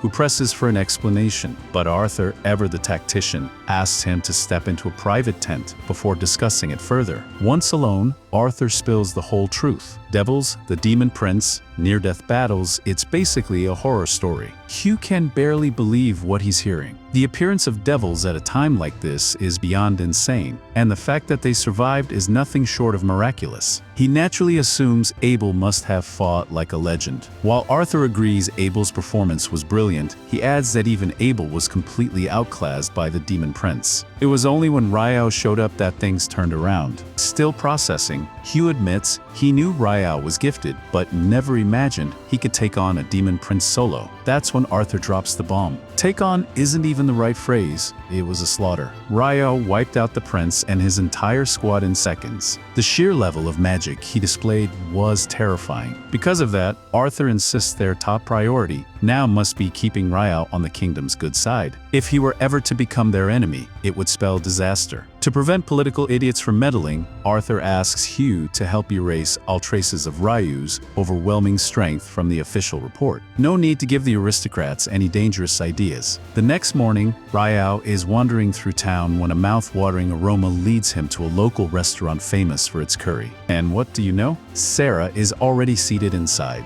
She looks just as surprised to see him, though she quickly shrugs. It's curry, who can resist? They place their orders, and while waiting, Sarah asks Ryo where he's living. When he mentions the guild dorms, she's stunned. Only rookies usually stay there. But since Ryo technically registered as a rookie, despite being promoted to D rank right away, it makes sense. Sarah admits she's impressed. Promotions like that don't happen often, but his strength is obvious. After finishing their meal, the two step outside. Curious, Ryo asks why he never sees her at the guild despite her being an adventurer. She explains it's simple. She has a long-term contract in the royal capital. In fact, she's the sword instructor for the Margrave's order. Since they're already talking swords, she grins and asks if he has any plans. Why? Because she'd like nothing more than a friendly spar with him. A few minutes later, Ryo and Sarah find themselves in the training arena, ready to spar. Before they begin, Ryo tilts his head and asks her how she even knew he was a swordsman. After all, everyone assumes he's just a mage. Sarah smirks and explains it was obvious from his movements and stance. Plus, she adds, it's not exactly rare for mages to cheat on magic with a shiny blade on the side. The match begins. Sarah lunges at Ryo with blistering speed, but he reacts in time and counters. That alone makes her light up with excitement. Almost nobody ever dodges her opening strike. Ryo, on the other hand, is stunned. He wasn't expecting Sarah to be that fast. And she cheerfully admits she wasn't even going all out. Alright, she declares, serious mode on. Ryo does his best to withstand her relentless flurry of strikes, but it's like trying to swat a hurricane with a fly swatter. Eventually, he's overwhelmed. When the match ends, Sarah can't contain her excitement. She hugs Ryo on the spot, praising his talent. After all, very few can last that long against her, especially since she was secretly boosting her speed with wind magic, while Ryo wasn't even using any magic at all. Talk about fighting with one hand tied behind her back. She'd love to spar more, but unfortunately, she has a tutoring session with the Margrave's son, so she has to dash. After saying goodbye, Ryo heads home, only to bump into Hugh on the way. They end up traveling back to the guild together. Hugh asks Ryo to hop in, saying he has something to discuss. Naturally, it's about that little incident with Ryo, aka Dungeon Crasher Extraordinaire, sneaking past the guards. But instead of scolding, Hugh reassures him not to be nervous. Arthur already told him how much Ryo contributed to saving the team, and he's deeply grateful. Still, rules are rules, and technically Ryo needs to be punished. The punishment? A job.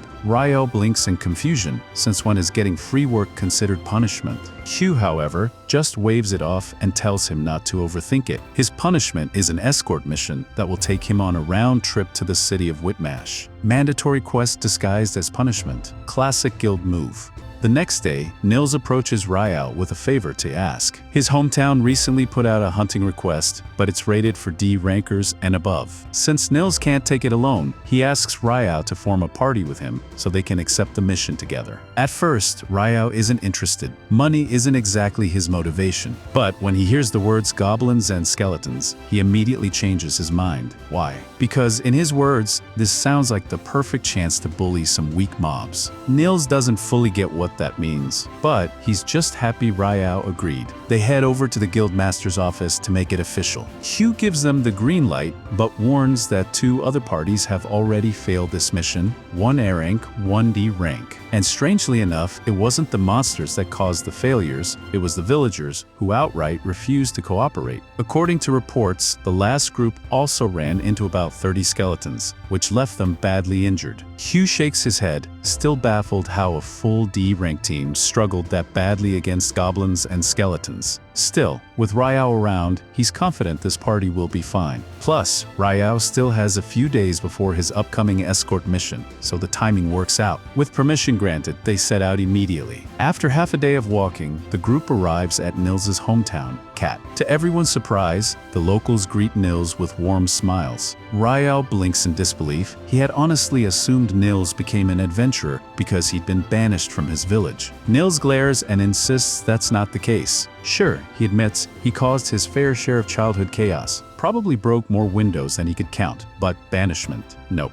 He quickly changes the subject and leads the group to the mayor's house. When Nils steps inside, the mayor, Dullahan, lights up with joy. It's been a whole year since Nils left, and his return is clearly a big deal. Nils notices the rest of his party standing awkwardly by the doorway, so he quickly introduces them to Dullahan. Everyone takes a seat, ready to discuss the mission. Dullahan admits he's relieved that Nils and his friends will be handling the request after all. Nils already understands the village's traditions, which saves him a headache. But then Nils cuts straight to the point. Is it true, he asks, that the last adventurers you called here got zero cooperation from the villagers? Dullahan sighs and nods. He explains that skeletons began appearing at the edge of the eastern forest, first a few, but soon enough, the woods were crawling with them. So he put in a formal request for adventurers to hunt them down. The first party that came did fight the skeletons, but they made the mistake of dragging the battle somewhere they absolutely shouldn't have. Hearing this, Nils practically jumps out of his chair. Wait, don't tell me they fought deep in the eastern forest. Dullahan admits that yes, that's exactly what happened. The villagers were furious because blood had been spilled in that part of the forest. He also admits maybe they overreacted since the adventurers were fighting for their lives, but the taboo still shook everyone badly. Realizing his companions are totally lost, Nils explains, the eastern forest is tied to one of the village's biggest secrets. Unfortunately, he can't tell them more until he gets permission from the village elders. For now, he asks them to be patient. While Nils meets with the elders, the others rest at his house, where they chat with his brother, Nelloy. He's happy Nils returned with such trustworthy allies. He explains that the last group of adventurers had ignored the village's warnings and stormed straight into the forest, which is why the villagers wanted nothing to do with them. But you guys, he smiles, are different. Soon, Nils returns with good news. The council gave their blessing to start the hunt. First, they'll track goblins during the day, then deal with the skeletons. Even better, Nils now has permission to share the village's secret, with one condition. Everyone must promise to keep it to themselves. They all agree, and Nils reveals the truth. The first secret is that the eastern forest is guarded by a guardian beast. This stuns everyone. Ryao is especially amazed. In fact, a mischievous thought crosses his mind. What if the beast turns evil? Then I'd have an excuse to fight it. Luckily, he keeps that to himself and quickly changes the subject. He asks what the second secret is. Nils answers, the shrine. But this one, he says, the village elder insists on explaining personally, so they'll have to wait until tomorrow. The next morning, the group heads into the forest, where Dullahan shows them the last place goblins were spotted. Normally, a handful of goblins wouldn't be much of a problem, but since the village kids play around here, everyone knows that goblins plus kids equals a disaster waiting to happen. Just then, Rio senses a goblin squad heading their way and warns everyone to get ready.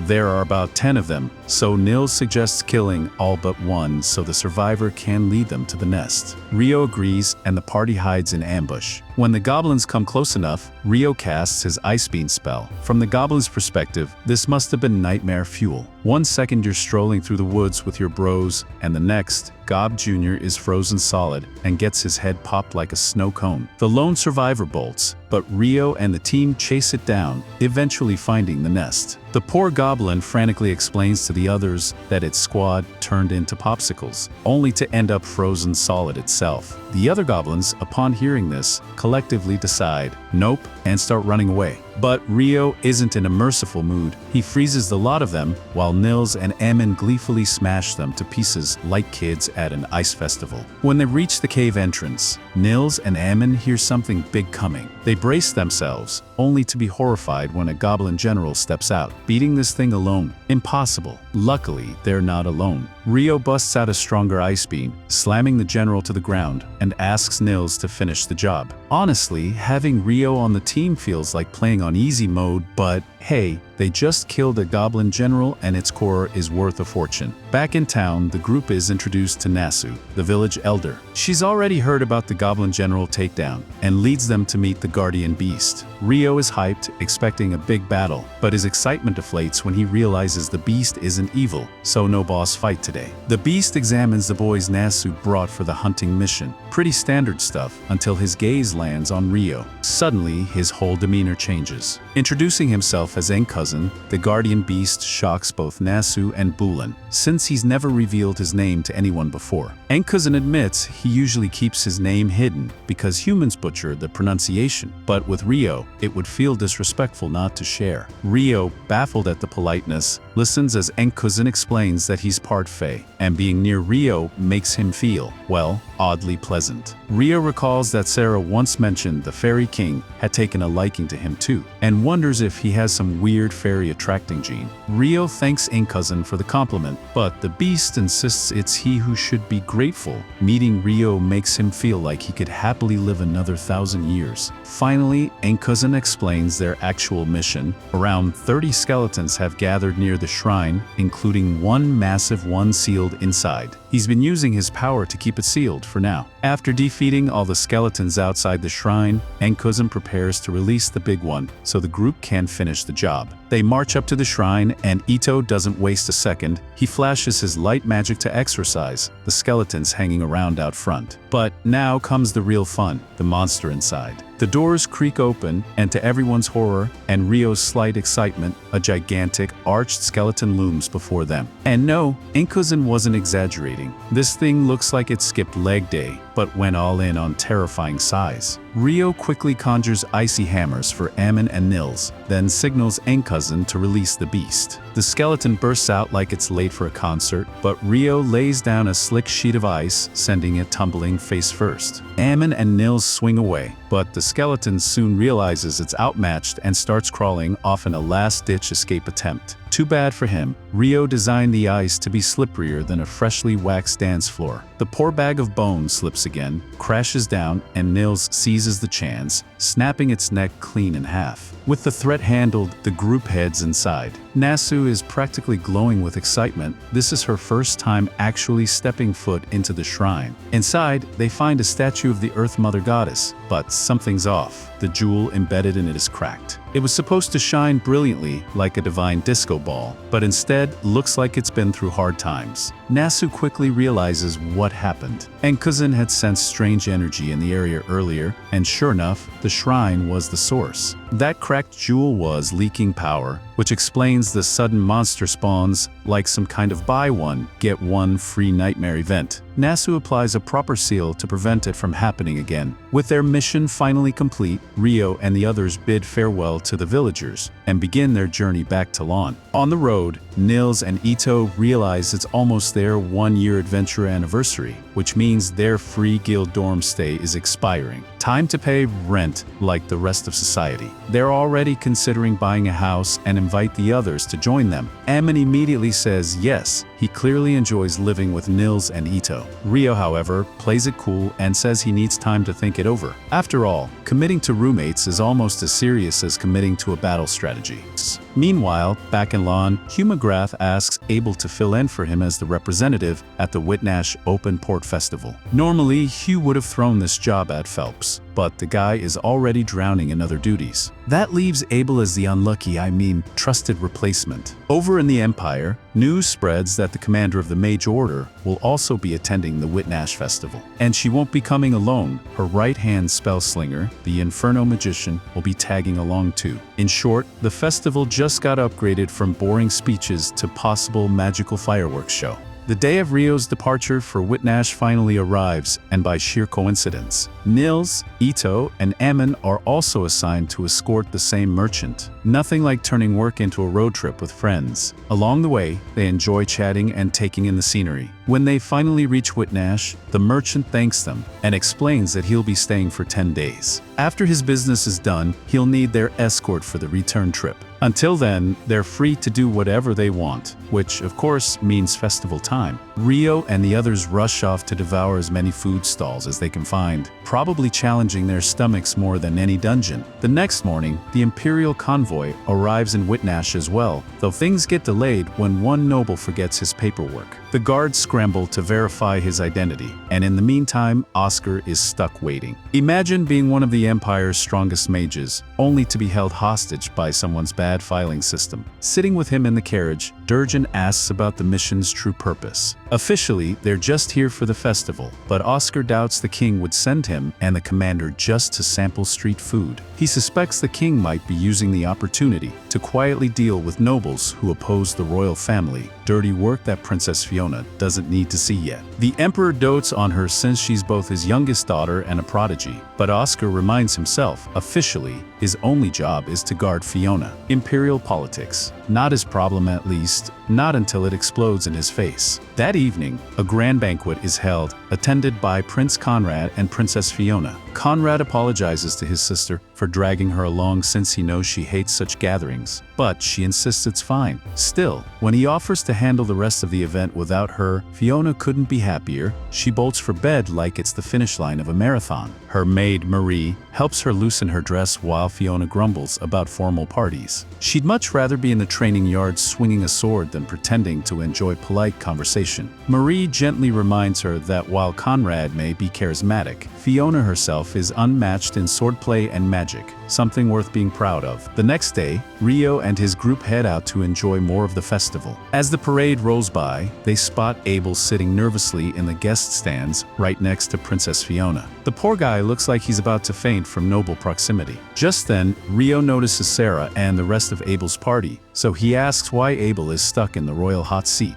Sarah explains that Abel was asked to fill in for the guildmaster as a representative until Hugh McGrath arrives. Meanwhile, Lehigh studies the guest stands and notes that a powerful wind barrier surrounds them, far stronger than a typical one. Turns out the Lord of Whitnash's family owns a magical device that can generate such barriers, though it burns through energy like a noble at a wine tasting. Translation: incredibly effective but absurdly expensive. Normally, they wouldn't deploy their heavy hitters, but with the imperial family attending, every possible defensive measure is necessary. After all, if something were to happen to Princess Fiona, it could spark a full-blown war. Speaking of the princess, Rhea recalls that Fiona is actually the commander of the Empire's magic division. And if she's here, that means her infamous lieutenant, the Inferno Magician, Oscar, must be here too. Rio thinks Inferno Magician sounds ridiculously cool, like who wouldn't want that title? So he asks Rhea to tell him more. She explains that Oscar is so powerful, he could incinerate 1,000 troops in an instant. He even roasted a wyvern with a single attack, something no magician could pull off, except maybe Rio himself. After hearing all this, Rhea firmly decides she wants absolutely nothing to do with Oscar, and warns Rio and the others to keep their distance. But of course, literally 10 seconds later, Rio accidentally bumps into none other than Oscar on the street. Talk about terrible timing. Naturally, Rio has no idea this is the Inferno Magician Rhea just warned them about, so he just says sorry and keeps walking with his friends. Oscar pauses, narrowing his eyes. There's definitely something unusual about Rio, but he can't quite place it. Before he can ponder further, Jurgen calls him over. They've got work to do, and that work involves buying out half the festival food stalls. Princess Fiona, stuck watching the parade from the stands, begged Oscar to grab her all the street food she's missing out on. Jurgen reminds him there's still a long shopping list, so he better hustle before Fiona gets back to the castle. Meanwhile, over by the stands, Abel bumps into Prince Conrad. Conrad recognizes him as the adventurer acting as the guildmaster's proxy, but he also wonders if they've met before. Abel looks awfully familiar. Abel brushes it off as coincidence, but quickly shifts the topic. He admits that Princess Fiona caught his attention earlier. Conrad teases him, asking if he's falling for her, but Abel clarifies that he's far more interested in the fact that Fiona's presence means Oscar must be around too. After all, it seems pretty strange for the Empire to bring their most dangerous military asset to a festival of all things. There's clearly something fishy going on here. One of Conrad's comrades tells Abel he's not at liberty to discuss such matters and politely excuses himself. A little while later, Princess Fiona drags herself back to her room and collapses on the bed, exhausted from the festival. But soon after, there's a knock at the door. In walk Jurgen and Oscar, carrying armfuls of festival food. Oscar looks just as worn out as Fiona. He hates crowds, and to make matters worse, he nearly bumped into a random kid earlier. To his surprise, the boy was quick enough to dodge. Fiona is intrigued. It's rare for Oscar to praise strangers, but he could tell that Rio wasn't exactly an ordinary person. Anyway, Oscar warms up the food with a flick of his magic. Who needs a microwave when you've got Inferno magician powers? And Fiona gratefully digs in. While happily munching, she thanks him and calls him master. Oscar groans and reminds her that she really shouldn't be calling him that. He's technically her subordinate. But Fiona shrugs it off, saying that Maria and Jürgen already know about their arrangement, so what's the harm? The next morning, the festival continues in full swing, and Rio's group decides to enter the archery contest. Ammon goes first and is hilariously awful. The poor guy doesn't even get close to the target. Next up is Ito,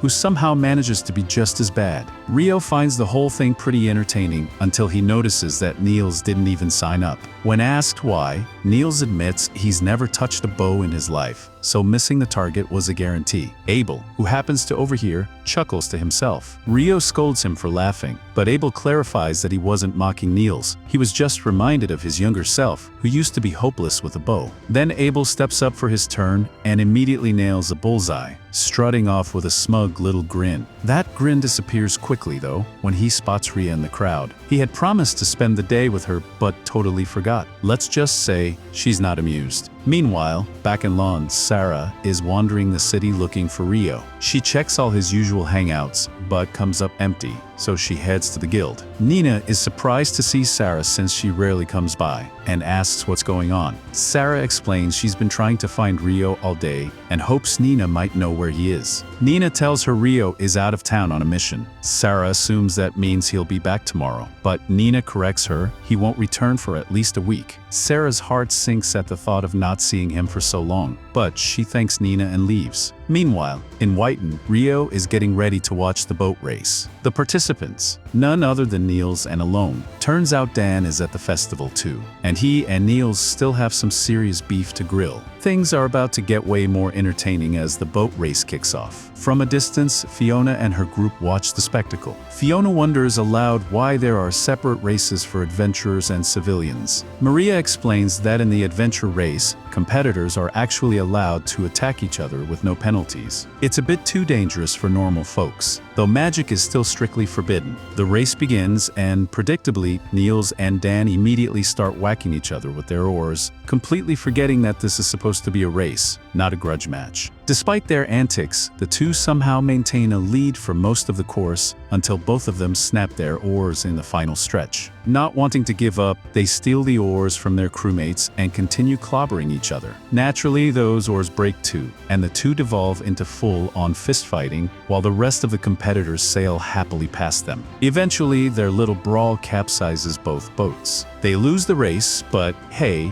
they win the crowd's hearts and a special comedy trophy for providing the best entertainment. Of course, they immediately start fighting over that too. Rio and the others wisely decide to leave Niels to hash out his grudge, and instead head off to check out the boat show. By this point, Hugh McGrath has arrived in Whitish, and he excitedly explains the new ship's cutting-edge tech. Powered by magic stones and alchemy, it uses both wind and water magic for propulsion. Hugh admits he's never actually seen it in action, but for the staggering price of 370 billion, it had better be impressive. Later, Rio, Ammon, and Ito swing by a weapon shop since Ito wants a proper weapon to make himself more useful in combat. The shopkeeper takes one look at Ito's miserable bow skills and suggests something more his speed, a custom crossbow with a switch. This beauty can rapid-fire bolts like a magical machine gun, no aiming skills required. Perfect for ETO. That night, another banquet is held at the castle, and Abel once again attends as the guildmasters stand in.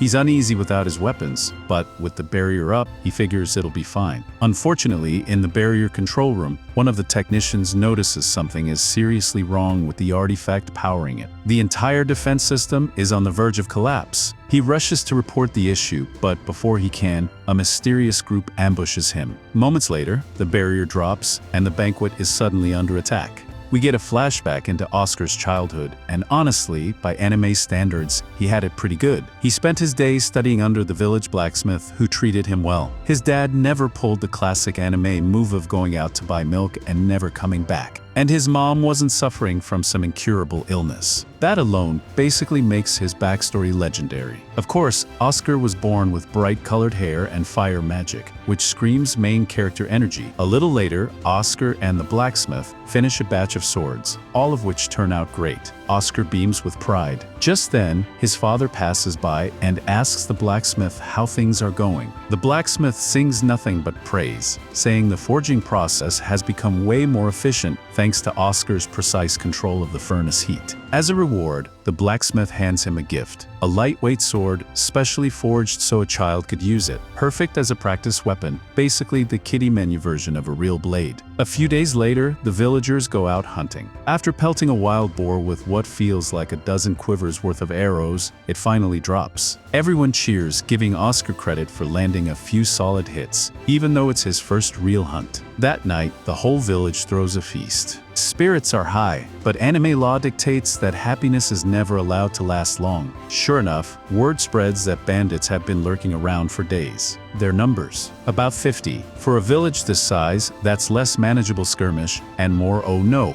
we're screwed. They briefly consider fleeing, but with nowhere to go, their only real option is to stay and fight. The following night, every able-bodied villager arms up at the walls. Soon enough, the bandits surround them. One unlucky bandit strolls up to peek inside, only to immediately eat an arrow in the back courtesy of the villagers on the wall. The fight is officially on. Arrows rain down as the villagers do their best to hold the line, but the bandit leader orders his men to storm the walls. Oscar's dad realizes things are about to get ugly and tells him to hide in a house with his mom. He promises to hold off the bandits as long as possible. But then the bandit captain shows up, moving like Prime Thorfinn from Vinland Saga. He's darting through trees, dodging arrows like he's Neo in the Matrix, then casually leaps over the wall with a 10-foot vertical. In one smooth move, he cuts down an archer. Everyone watching knows exactly what this means. The game is pretty much over. The bandit captain eventually forces open the gate after mowing down everyone on the wall, letting his bandits flood into the village, like it's Black Friday at Walmart. During the chaos, the captain personally kicks open the door where Oscar and his mother are hiding. His mom bravely tries to protect him, but the captain casually snatches her spear and slashes her across the neck without a shred of hesitation, right in front of poor Oscar. Oscar is stunned, then absolutely furious. He launches a fire blast at the captain. The captain casually swats away the flames like a mosquito. Desperate, Oscar charges in and somehow manages to stab the captain, which is impressive, until he immediately gets stomped into the dirt. Technically, that's a hit, but calling it a win is generous. The bandit captain praises his trick,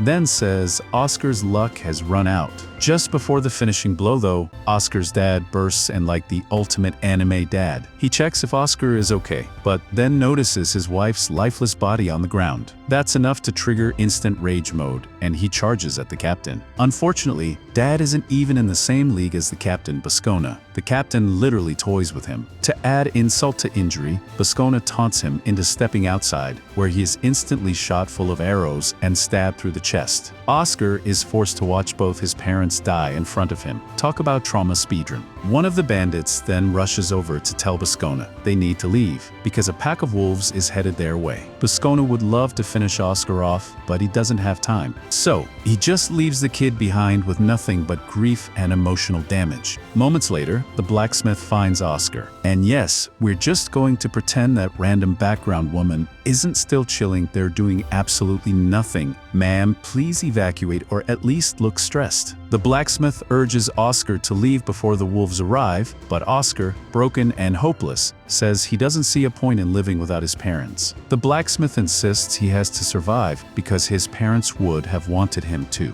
They're running out of time, so he drags Oscar along. When they step outside, a pack of wolves is already waiting. The blacksmith tells Oscar to run for the river while he holds them off. Oscar doesn't want to abandon him, but he has no choice. He runs while the blacksmith takes on the wolves like a legend. And while he's holding his own, we all know his survival chances are sitting at a nice round zero. Oscar runs into the forest, chased by two wolves, and is forced to leap into the river to escape. He nearly drowns but manages to survive, barely. A few days later, Oscar wakes up in a cozy bed in a neighboring village. The village chief, Luke Ruska, explains that they found him drifting in the river and nursed him back to health. He tells Oscar that he must have gone through something terrible, which is the understatement of the century. So, Luke tells Oscar he's free to stay in the village for as long as he'd like. A little while later, he shares an old legend about a child with red hair. Apparently, red hair is said to be a blessing from the fire god, a divine way of saying, "Congrats, you're destined for plot relevance." That means Oscar might one day become a great fire mage. Of course, great power comes with great homework.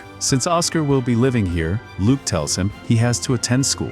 Oscar doesn't mind. In fact, he's eager. He wants to learn everything he can so he can become strong enough to protect the people he cares about. Fast forward 6 years, and Oscar's dream is on fire, literally. Everything he cares about is burning before his eyes. He rushes into the manor to help, but inside he finds Bascona standing over Luke's lifeless body. Fueled by rage, Oscar draws his sword to avenge his adoptive father. Thanks to years of sword training, he actually manages to slash Bascona across the face. Cue epic anime moment. Unfortunately, it ends just as fast. Bascona immediately fast-pumps him like he's swatting a fly and drives a sword straight through Oscar's chest. Oscar collapses, flashing back to the night his real family was killed. It's the same nightmare, just with extra trauma DLC. Somehow, he survives, but his hair turns white from the stress. From that moment on, the only thing he can think about is revenge. Back in the present, before the current attack even began, the Lord of Whitnash called Abel into his office for a private chat. To keep things extra hush-hush, the Lord activates a soundproofing device, ensuring no sound can go in or out.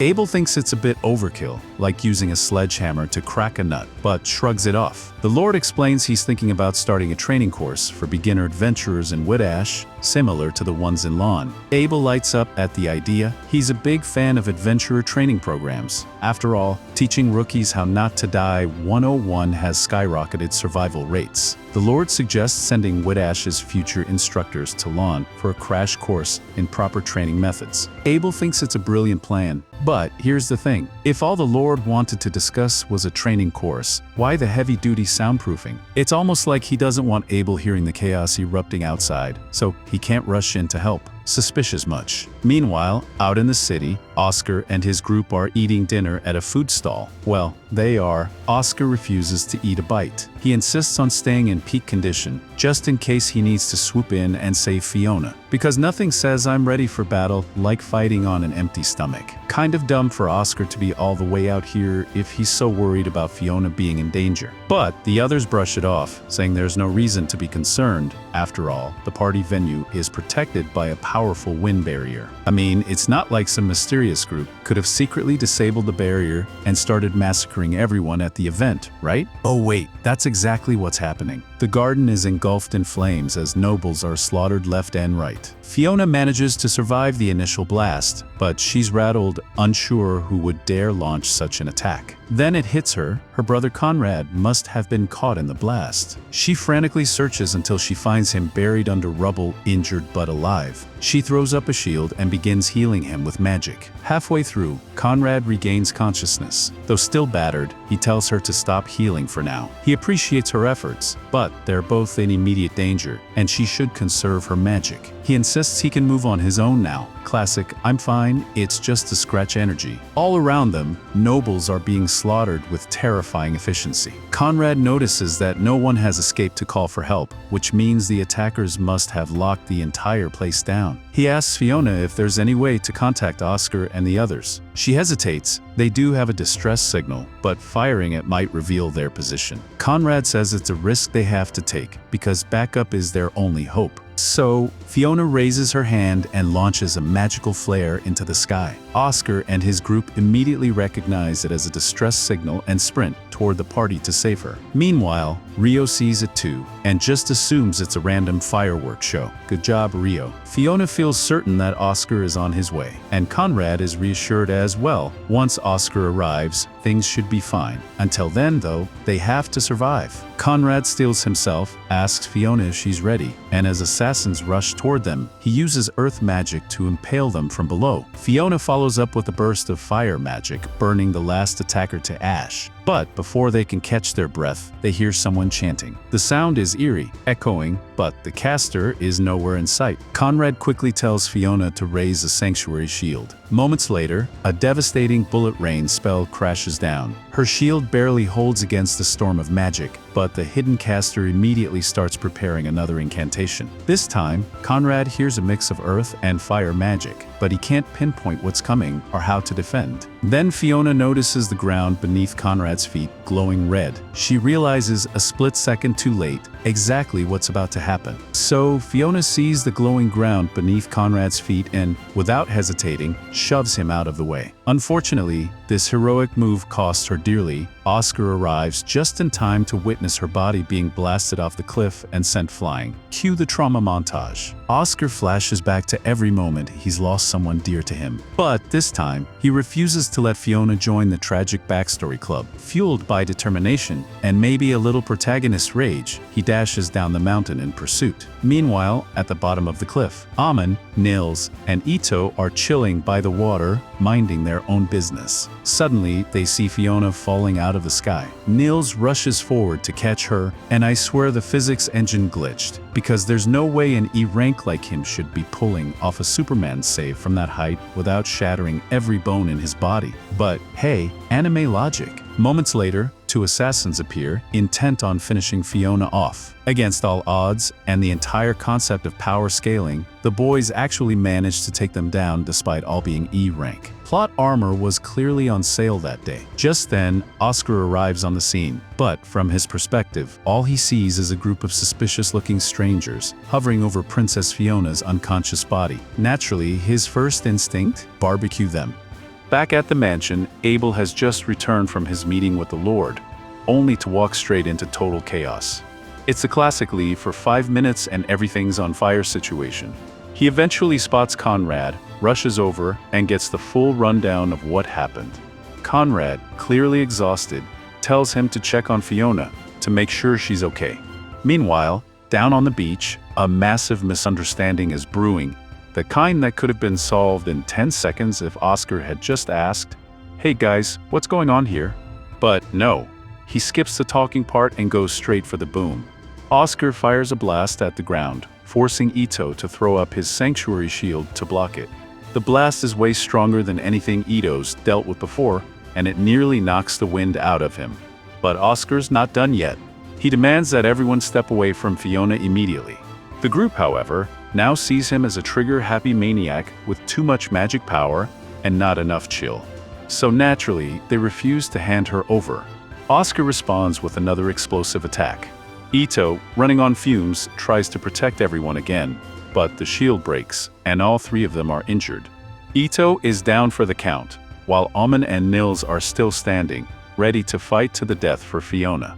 Oscar, apparently taking that as a challenge, charges up what looks like a kill shot. But before things go full tragedy mode, Rayao Mihara, our cool-headed water magician, makes his grand entrance. He blocks Oscar's attack with a massive ice wall, instantly cooling down the situation literally. Snowflake. Seeing his battered friends, Rayao actually tries to talk first, a rare moment of patience for an anime protagonist. He asks Oscar if there's any reasonable explanation for what just happened. But Oscar, still in blast first, ask later mode, fires again. Rayao quickly counters it, and that's all the confirmation he needs. If Oscar won't talk, Ryu's perfectly fine letting his magic do the talking instead. Oscar launches several blazing fire arrows straight at Rayao, who coolly responds by conjuring a dozen ice walls around himself, like he's building a personal igloo fortress. Snowflake. Oscar is left stunned. No one has ever countered his magic so easily before. He's starting to realize this ice guy might actually be a serious problem. Still, Oscar isn't ready to admit defeat just yet. So, he pulls out one of his flashy tricks, summoning a massive fire tornado to engulf Rayao in a swirling inferno. It's an impressive sight for about 5 seconds, because Rayao simply shields himself inside an ice sphere, shrugs it off, and descends sword in hand, ready to end this fiery tantrum. Before the two mages can go full anime finale on each other, Abel suddenly appears and yells for them to stop. Rayao, still radiating frostbite-level attitude, tells him to stay out of it unless he wants to end up frozen solid too. But Abel, unshaken, pleads for a moment to talk to Oscar. He calmly introduces himself as the man acting on behalf of Loom's guildmaster, and explains that the 4 people Oscar just roasted were adventurers from Loom, not enemies, not assassins, just innocent bystanders with terrible luck. Oscar finally pauses, starting to piece things together. But Rue? Yeah, he's not in a forgiving mood. He turns to Abel and asks flatly, "Are you done talking? Because I still plan on turning this guy into ice cubes." Ice cube. Abel looks at him like he just heard the dumbest thing ever. He reminds Ryo that this entire mess was just a misunderstanding, but Ryo couldn't care less. In his mind, Oscar nearly killed his friends, and that's reason enough to send him to the afterlife chilled and stylish. He even jokes that freezing the princess too wouldn't be off the table if it counts as payback, though that immediately sets Oscar off again. Infuriated, Oscar unleashes his ultimate spell, a hailstorm of flames raining down from the sky, powerful enough to wipe out an entire army. It's dramatic, it's fiery, it's apocalyptic, and it does absolutely nothing. Without even looking up, Ryo summons hundreds of water jets, extinguishing the flames before they can even touch him. Oscar is now sweating bullets, partly from the heat, mostly from panic. Even his best move couldn't scratch this guy. Ryo, on the other hand, actually looks a bit impressed. He admits that Oscar's power is above the average mage, but if that's the best he can do, then this fight's already over. He raises his sword and declares that he's going to finish this. Abel shouts for him to stop, warning that killing a high-ranking Imperial mage could start an international incident, and nobody wants that paperwork. He turns to Oscar and reminds him that he was sent here by Conrad, not Comrade, thankfully to ensure Princess Fiona's safety, which should be his top priority, not picking fights on beaches.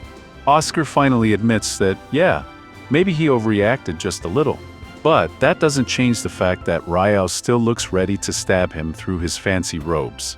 So Abel desperately tries to reason with him, saying he understands Ryu's anger, but revenge won't solve anything right now. Please, he begs, just put your sword away. Ryo looks at him coldly and asks, "Would you back down if someone tried to kill Sarah?" And with that one line, Abel realizes this argument might just turn into a snowstorm. Ryo listens to Abel's words but completely ignores them, and fires several icicles straight at him, not to kill, but to scare him off. However, Abel doesn't flinch and calmly says he's willing to die if that's what it takes to stop Ryo from starting a war. Realizing Abel's resolve, Ryo lowers his sword and decides to let it go, telling Abel to take Fiona and Oscar away because he doesn't want to see them again. As he leaves, Oscar can only think about how close he came to dying if Abel hadn't interfered. The next morning, Ryo and his group gather at the port, fully healed thanks to Rhea. Abel joins them after spending the night handling the fallout from the fight. He tells them that once he explained the misunderstanding to Fiona and Conrad, they both agreed that Nil's group wasn't at fault. Even Oscar sincerely apologized for his actions, which surprises Ryo, making him think maybe Oscar isn't as bad as he thought. Fiona also offers them a reward as compensation, which is a huge relief since they're nearly broke. With the festival over, Nil says their escort mission is complete, but Ryo reminds him that it's not over until they're safely back home. A few days later in Lawn, Sarah is growing restless because she hasn't seen Ryo in a week. She doesn't understand why she feels so attached to him after knowing him for only a month, but the emptiness she feels is unbearable. She decides to eat at her favorite curry shop to cheer herself up, and to her surprise, finds Ryo there enjoying a meal. Overjoyed, she joins him, and the two happily catch up. After eating, Sarah takes Ryo to the library, sneaking him into the forbidden section under special permission. She shows him a rare book on advanced alchemy, believing it will help him. Ryo starts copying notes by hand, and Sarah laughs when he admits he didn't even know about the transcribed spell, a basic magic that automatically copies text. She teases him for being such a genius in magic yet clueless about common things. Once Ryo finishes copying the important parts, he asks Sarah how she manages the costly daily library fees. Embarrassed, she admits that because she works for the local lord, she no longer has to pay, though it wasn't by her choice. The Lord found out that most of her salary went to library visits, so he exempted her from fees. With that, Sarah suggests they visit a local transcriber to learn the spell. Rio agrees, eager to expand his knowledge beyond water magic. Sarah also tags along, thinking it'll be a good chance for her to learn more about human magic as well. When Sarah mentions the transcriber, Rio suddenly remembers that elves have extremely long lifespans. Curious, he asks how old she actually is. Sarah teases him, saying it's rude to ask a lady her age so directly, but eventually admits she's around 200 years old.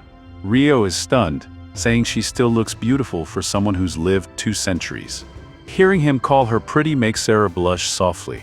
The two then head to the transcriber shop Sarah mentioned earlier, but as they're about to enter, Abel walks out and is surprised to see them together. When he asks what they're up to, Rio and Sarah explain they're just spending the day together for fun. Abel smiles but says he can't stay long since he has documents to deliver. Before leaving, Rio stops him and asks if they can meet later because there's something he wants to discuss. Abel agrees to meet at the tavern in a few hours and leaves. As Rio turns to enter the shop, Sarah stops him. There's something she wants to talk about too. She tells him she doesn't like how he always talks to her so formally. At first, she thought it was just respect because she's a B rank mage. But after seeing him speak so casually with Abel, she started feeling a little jealous. Her possessive side slips through as she pouts, saying it's unfair. She makes him promise to treat her like a proper friend from now on, and Rio agrees with a smile. Later, Rio meets Abel at the tavern as planned. He reminds Abel about the promise he made long ago, to treat him to lunch for a week after he saved him from the Demon Prince. But Abel completely forgot. Rio says he's not mad, but he'd like a small favor instead. His roommates are moving out of the guild lodging to live together, so he's planning to get a place of his own. Abel is surprised and asks if he's sure he doesn't want to stay with his friends, but Rio explains that he has several magical experiments in mind and would prefer somewhere private with a large yard. Rio asks Abel to help him find a suitable property. Thanks to the money he earned from selling wyvern stones, budget isn't an issue. Ideally, he wants an old noble-style estate, preferably haunted, since he wouldn't mind fighting some ghosts for fun. Abel laughs and says ghosts probably don't exist, and besides, commoners like Rio can't buy noble estates, even if they can afford them. Still, he takes Rio to see a farmhouse just outside the city. Though it's a bit far from the center, it has everything Rio could want: space, peace, and privacy. Rio immediately decides to buy it, officially beginning his new life in lawn.